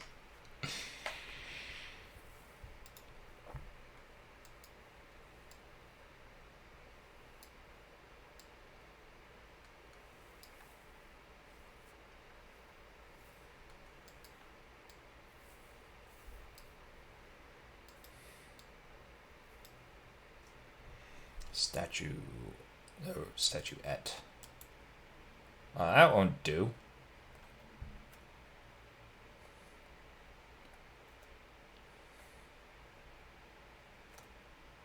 Just imagine like a moderately sized park built around a pedestal. And on that pedestal is this guy.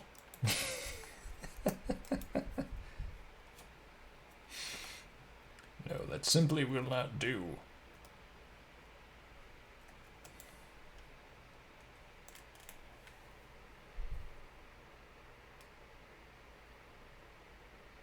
So what's this? 144. That's actually pretty generous. And about here. And how wide is this? This is 512 units. That seems pretty good.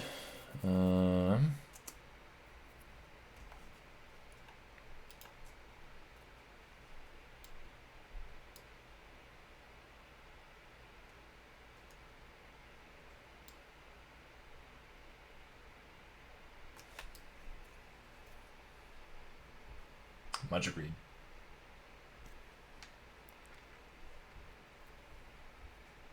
And this is 16 units. That's not bad. Ain't bad. What am I gonna do? What am I gonna do here? 4 minutes behind. That's okay.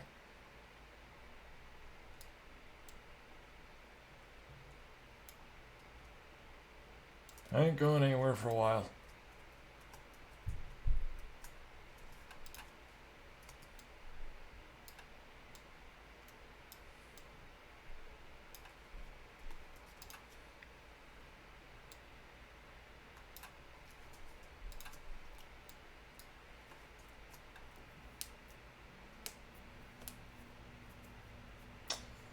If easy is optional, who's harmed by existence? Yeah, completely.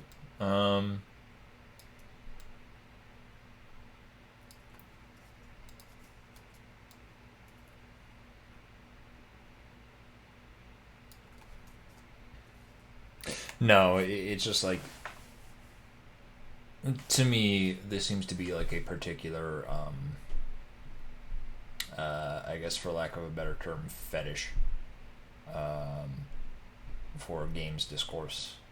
Fetish in the sense of like object of worship, not like sexual kink.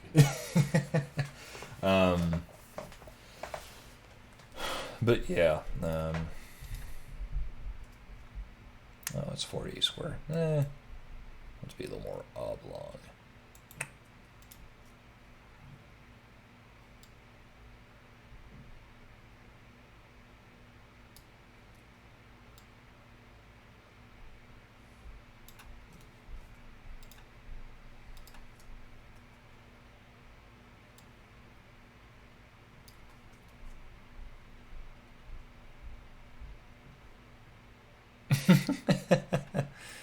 Neat.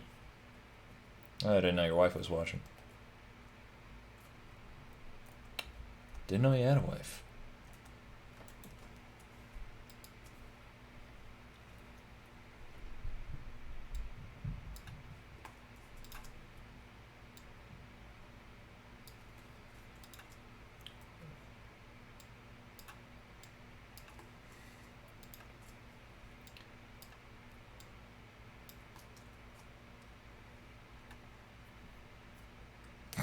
Oh.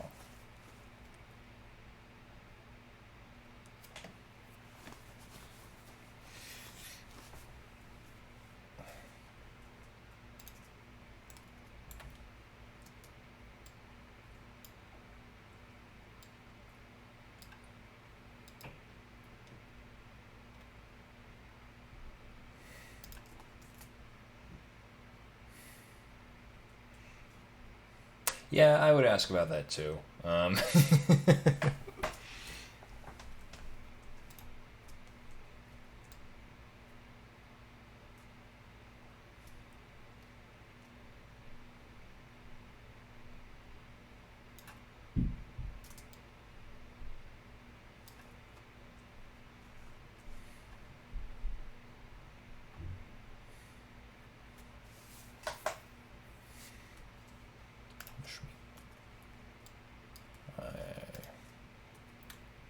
Oh God, I want to get a burger or something.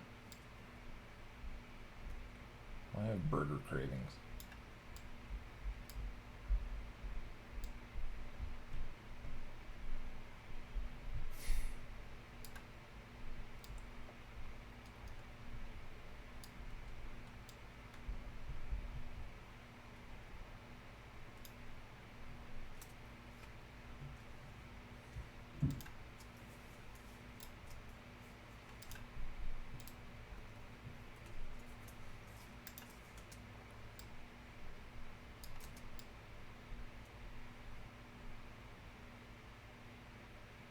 Oh yeah, that does line up. That's good.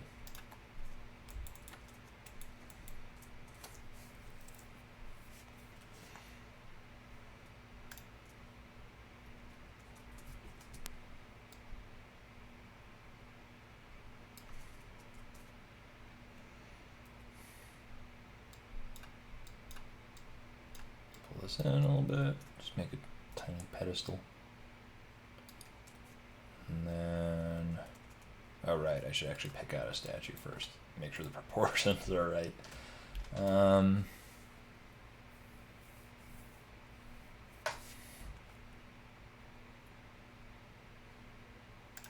Model.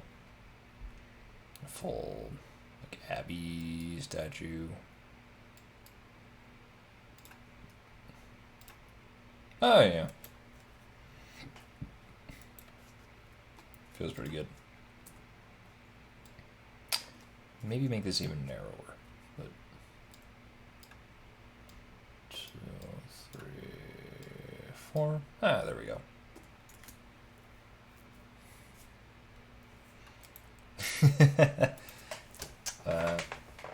I am indeed getting cabin fever.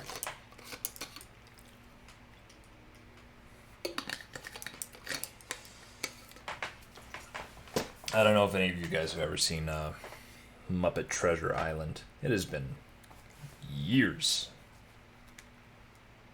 since I've watched that. And yet, when I was moving out here, I was driving with a friend, Taylor, and I was just thinking to myself, there's a song from Muppet Treasure Island, Cabin Fever.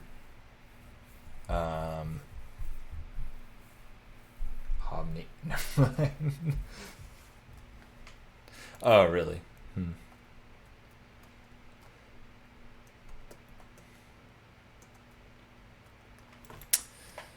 And then, I was just thinking to myself, and I was joking with Taylor on the way here, like, we're gonna be stuck in a U-Haul for, like, days at a time. We're gonna get cabin fever and just, like, kill each other. Fortunately, that did not happen. But now, cabin fever seems to have a resurgence because of coronavirus and needing to deal with this quarantine. so once again, it has become quite relevant. I feel like there should be something a little more here. Maybe, I don't know, paths. Because I do want to, like, put short little, walls around here to sort of contain the space.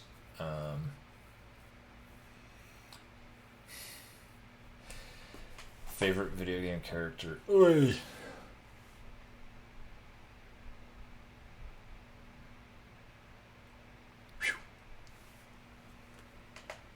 That's a good one. I have no idea. Favorite video or any video game got you to make manly tears?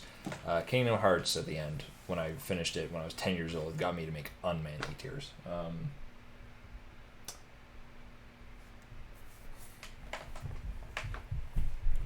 Something more recently. I don't know.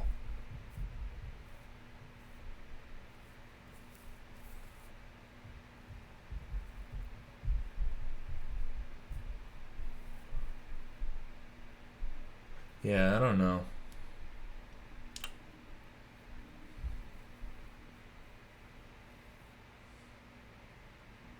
Oh, the beginner's guide. Yeah, yeah, that's a good one. I won't give it away, but you know, if you haven't played the beginner's guide, I truly recommend it. And then you sort of realize things about the game afterwards, and then you start to realize, oh shit, was I just like scammed? Basically. It's a very odd game, but that's kind of why I like it. Odd in terms of the emotional dissonance, I think.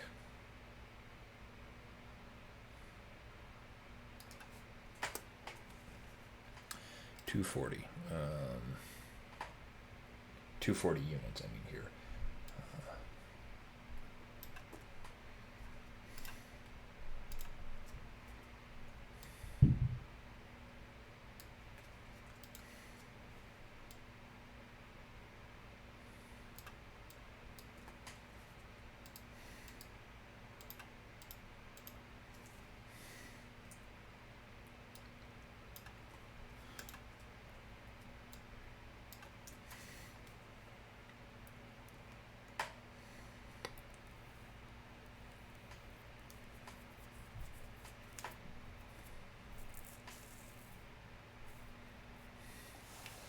That's one part of the sexual. I work for this just by it.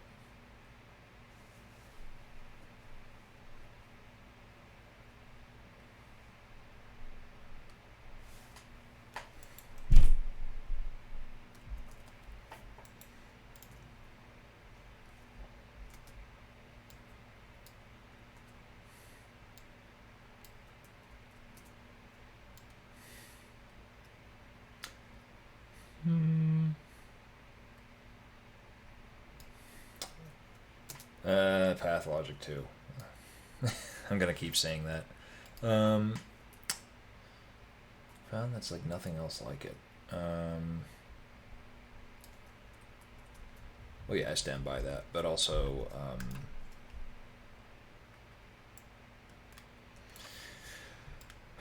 I got code for. I'm talking like Hamish now. Jesus.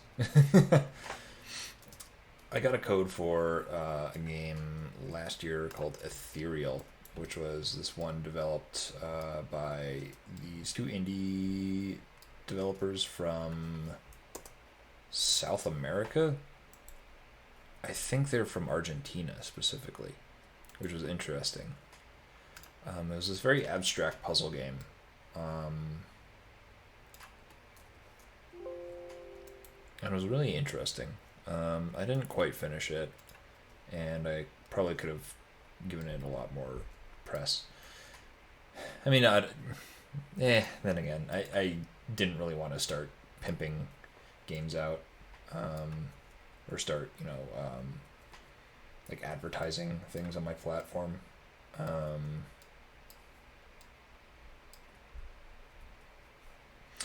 But I don't know. I think I could have like chosen the worst game out of all the things I've gotten promo emails for now.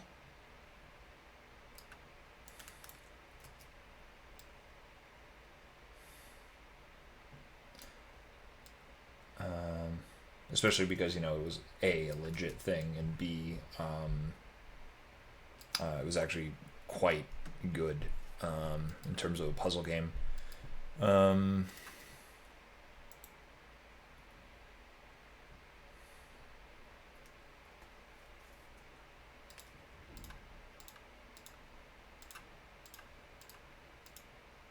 Yeah, just fuck it. All this funk static. The whole damn thing.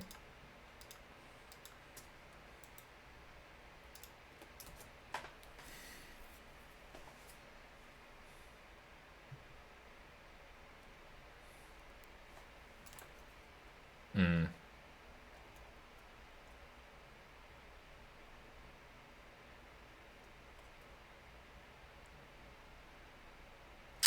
Oh, yes, and Monster Clip. Can't forget that.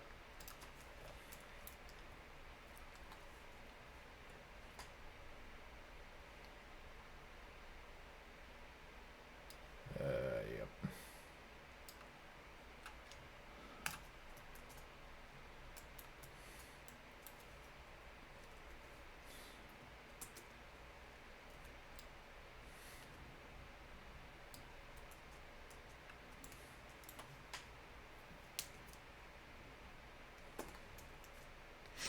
I think the max step height is 16 units, so the guard should actually be fine.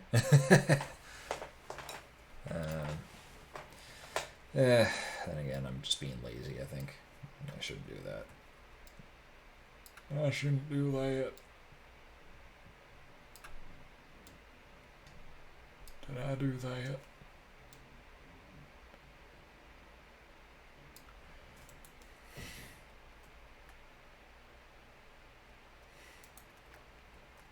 The extreme 90s. Yeah.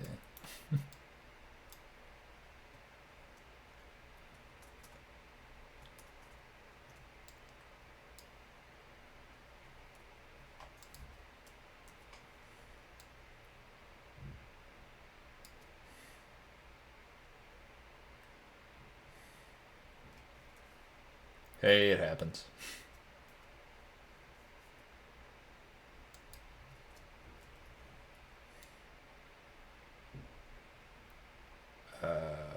Whoops. That's not good.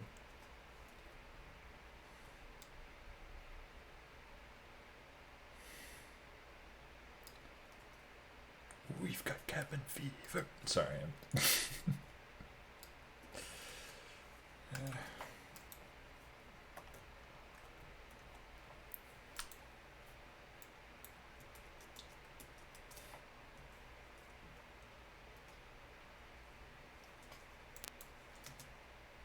Yeah. I'm sort of imagining a pseudo Freddy got fingered thing where he's just like skateboarding through the mall in the beginning.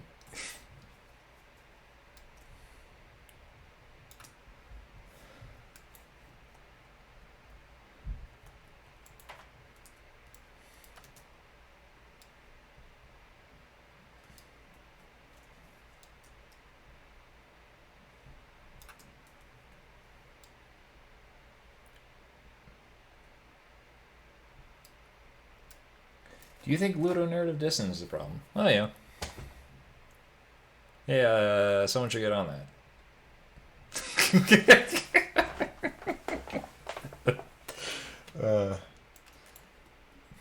I mean, yeah, I think it's kind of a sign that there's still sort of a difference between the way people are trying to approach games as a medium and the way it's actually sort of conducive to communicating things.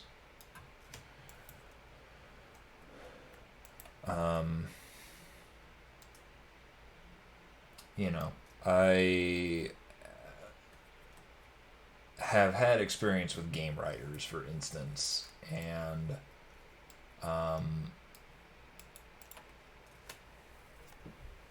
I don't know, quite a few game writers that I've worked with just seem to want to write whatever they write and then sort of just find some sort of way to have gameplay massage it, or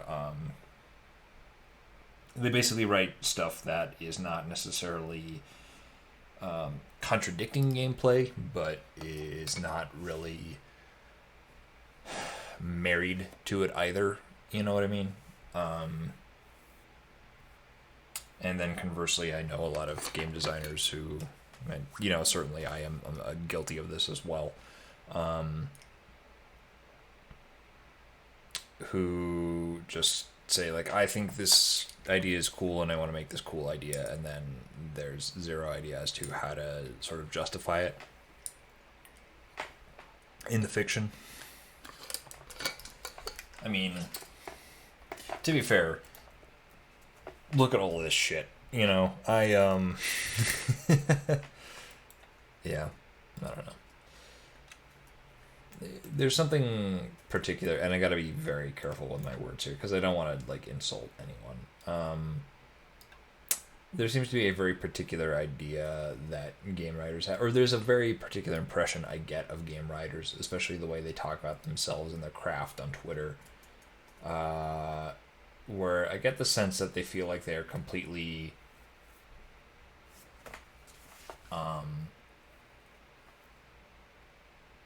they feel like they are sort of separate from the other disciplines, and that writing is this one thing in particular that needs a lot of explanation, and there's like all these misconceptions about, and it's like, I don't think that's I don't really buy that. I don't think it's like unique, at least compared to like, say, misconceptions about game design and considerations that game designers need to take. Similarly, I've seen game writers take very bizarre tacts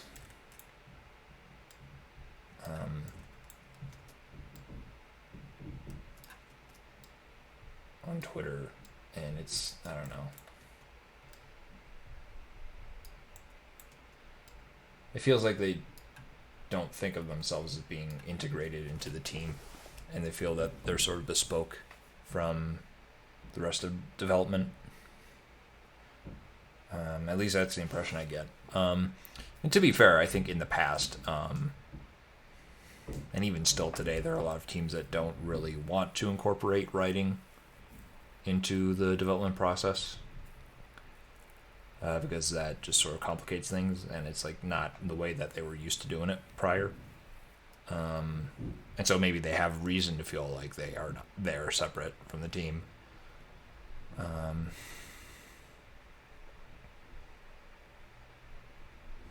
But yeah.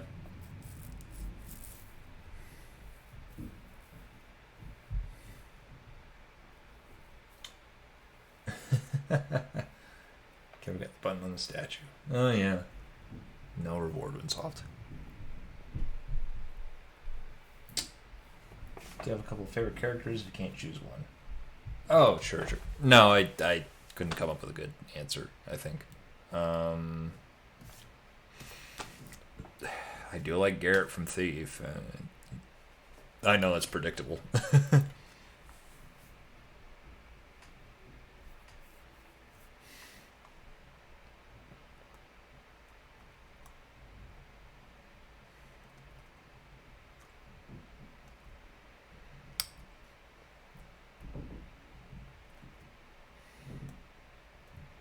Okay, yeah, this feels kind of nice.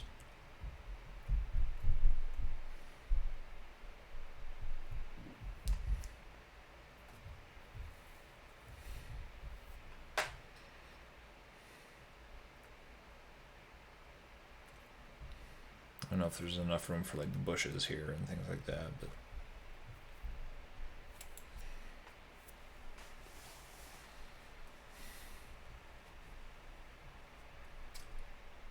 oh, he was one of the voices of the many? Oh, that is cool. I knew about Dishonored too.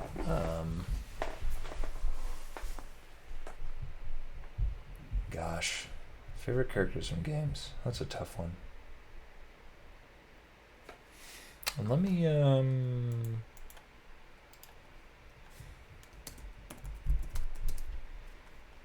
sign in and see if I can think of something.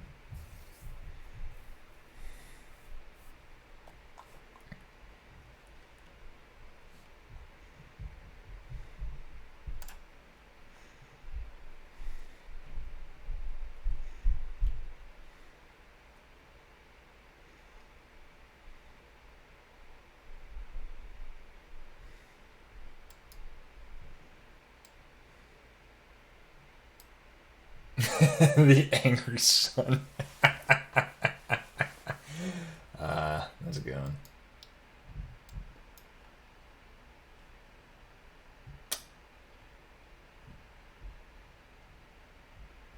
Alien Isolation, eh.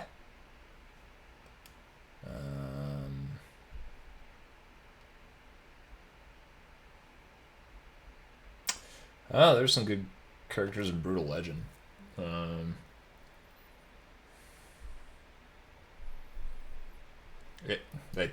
Jack Black's performance of Eddie Riggs is just really fucking funny. So yeah.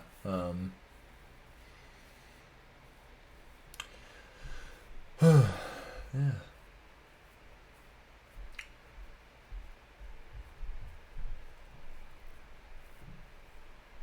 Paige from Beyond Good and Evil was pretty neat too. Really love that guy. That pigman. Pigman. The Fireflies from Daikatana. No.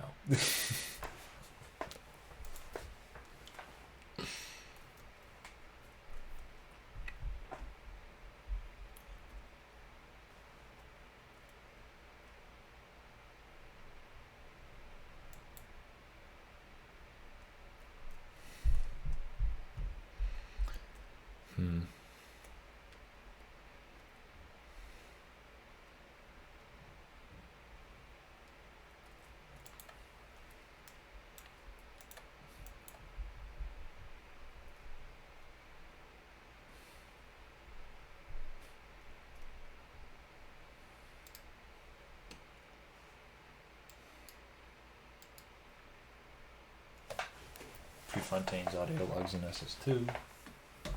Sentence of death. Ah, neat. To be honest, I was always scatterbrained in terms of trying to understand what happened in System Shock 2, at least, before the player shows up. And I just never really got much, or I could never really, get the outline of events, I think, other than, they were on Tau Ceti 5, and brought the alien on board, much like some movie in the 70s. I wonder what its name was.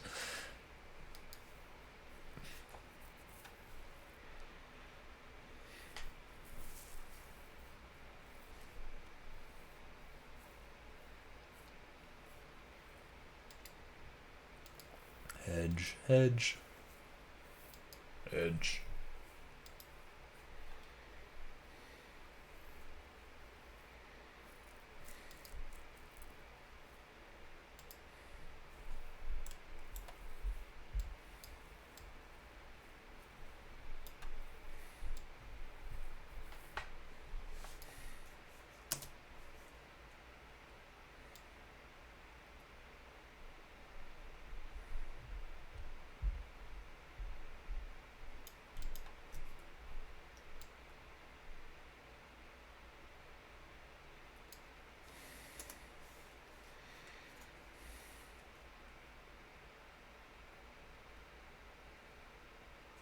Oh, interesting.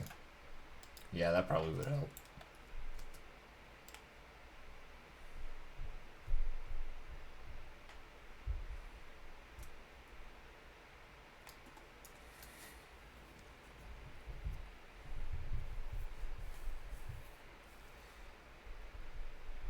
These are not robust heightened spaces.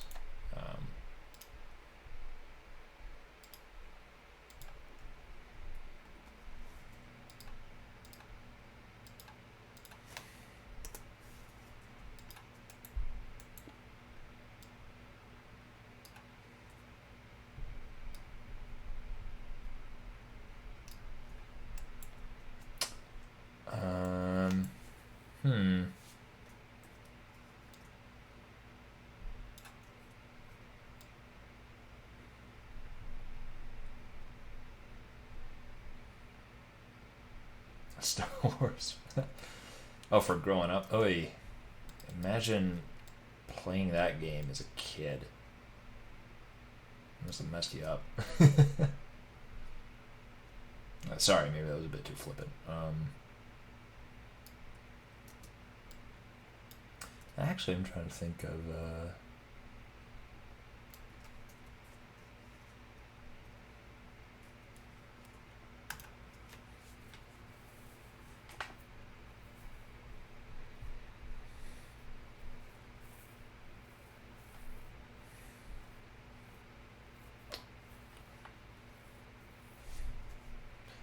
Oh, and maybe now I add a small guy like that. Yeah.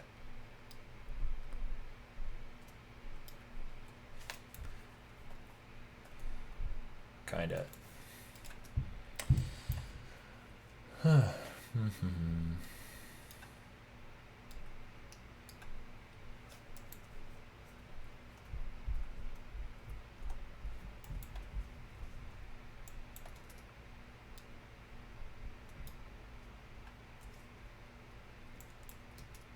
I want to see a Star Wars. Star Wars. Yeah, something like this.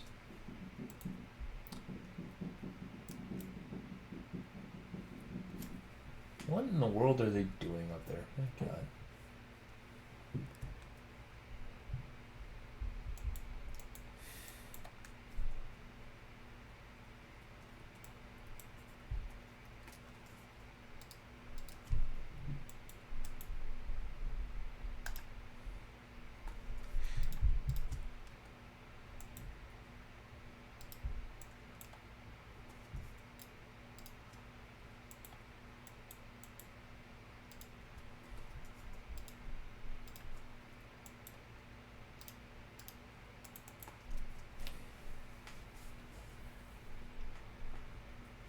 Yeah, this looks neat.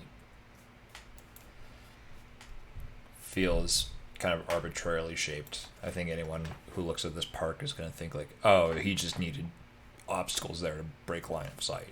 And all I can say is yes. But, you know, I think I'm fine with it. I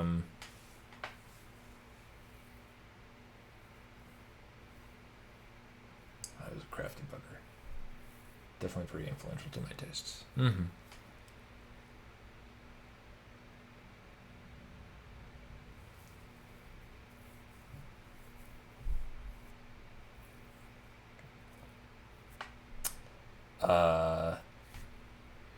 I like Goofy from Kingdom Hearts. No.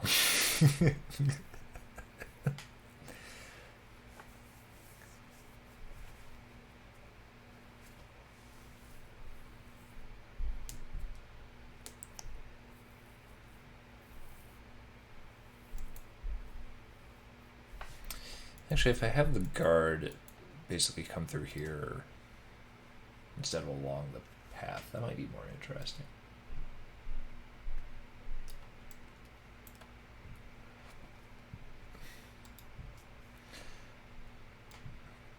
I suppose the trickster slash Constantine and thief, spoilers. He's a pretty good character.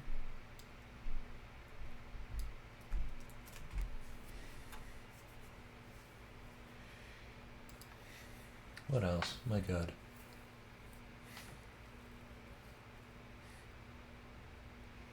Mankind Divided? Disco Elysium, Dishonor, Divinity. I've not played enough of Divinity. Elder Scrolls.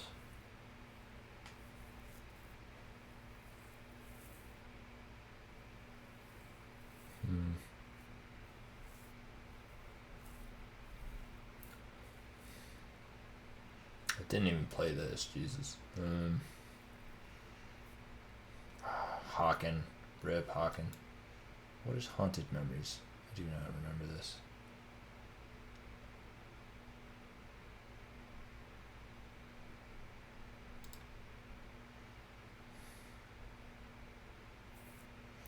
Oh, you know what? Sam and Max. Fuck yeah. Why didn't I think of that? They're hilarious.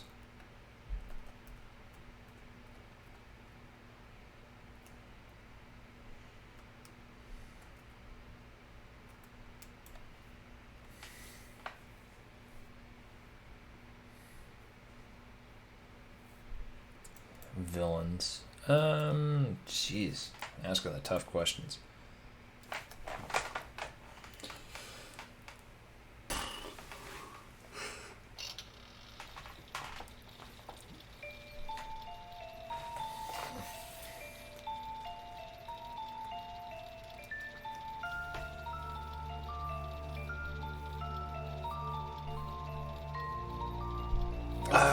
No.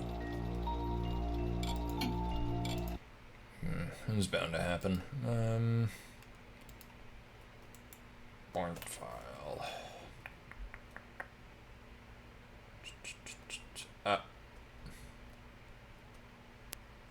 Oh, I see. It was under this.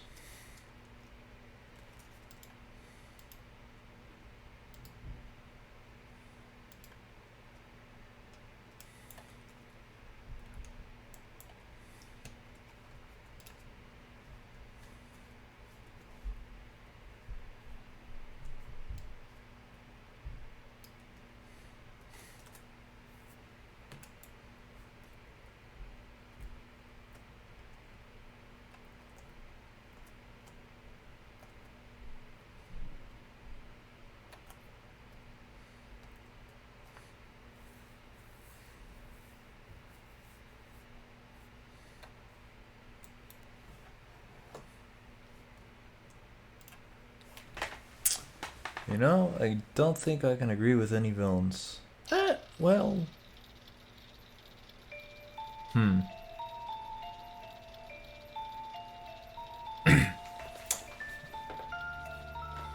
Help my wife make dinner.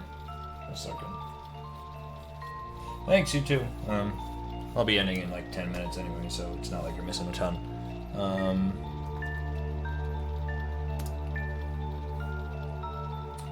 Actually, there's a villain towards the end of a Ratchet and Clank game on the PS3. Though revealing who that is would kind of spoil it. I think they had very sympathetic motivations as to why they did what they did, but you know.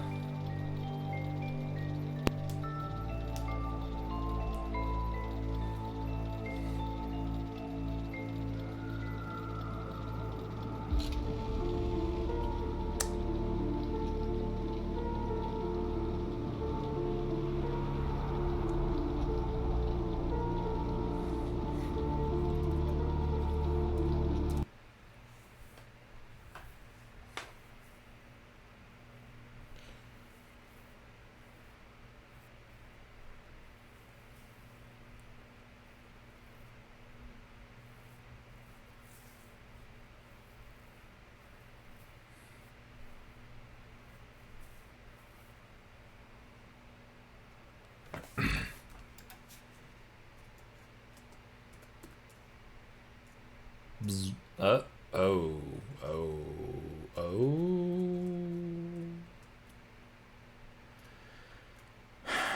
Oh dear. Did I like accidentally apply a texture there or something? That might be.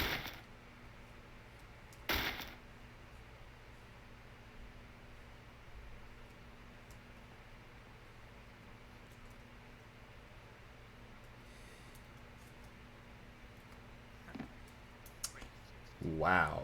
Okay, that's that was a frame drop and a half.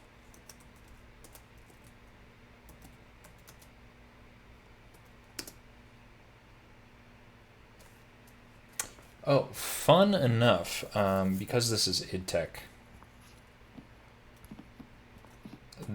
hitting, well, Control Alt tilde. But if you hit the tilde key in Doom Eternal, similarly brings down the console here. And I wanted to check something, so I actually entered this cheat code, Comjo FPS 1, in Doom Eternal, and it worked, which is pretty neat. Oh god, there is something wrong going on here. I don't think my computer's overheating. Oh, are you? Oh, Jesus Christ, are you kidding me? I literally put everything like 16 units above the ground. Was that Well, we still seem to be patrolling just fine, so... something moving?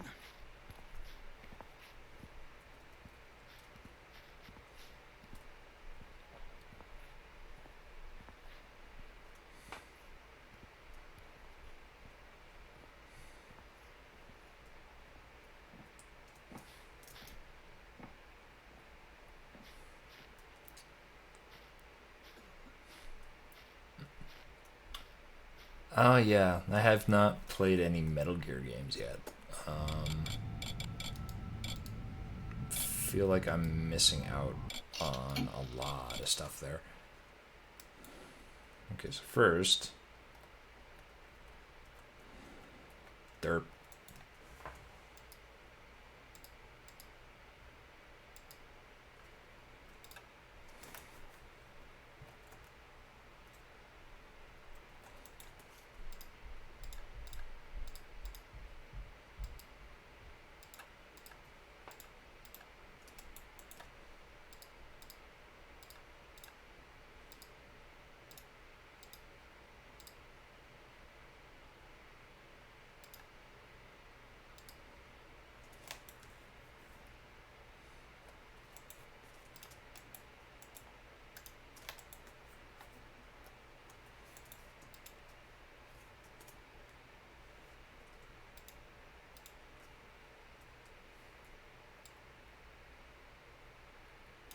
Okay, now it's actually on the ground.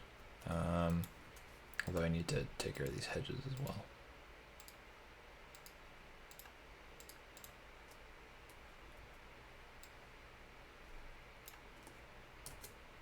There we are.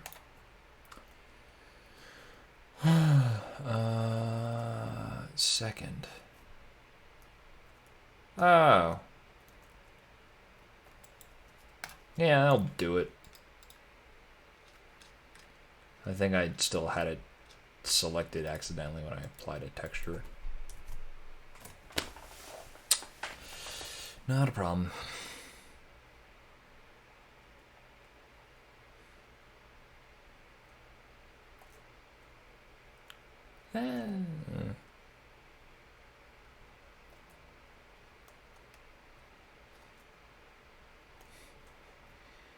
I'm not sure about Deus Ex so much.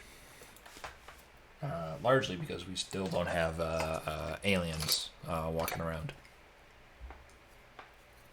Belch radioactive clouds, if I if I recall.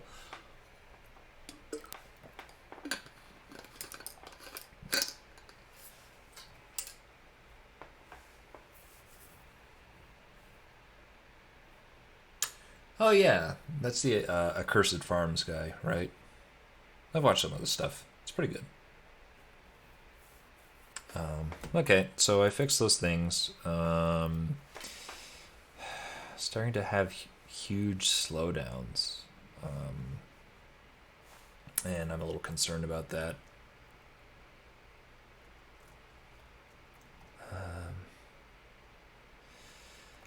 So do I not have portals showing here, or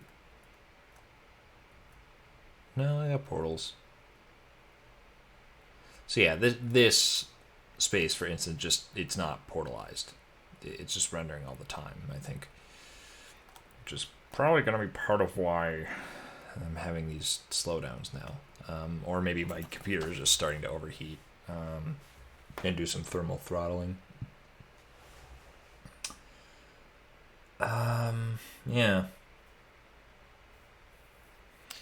Alright, well, I think that's going to be it for today.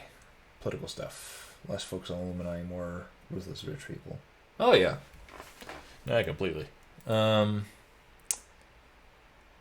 suck. And with that note, I'm going to be ending the stream for this week. Thank you guys so much for tuning in. And I will see you next week. All right. Bye.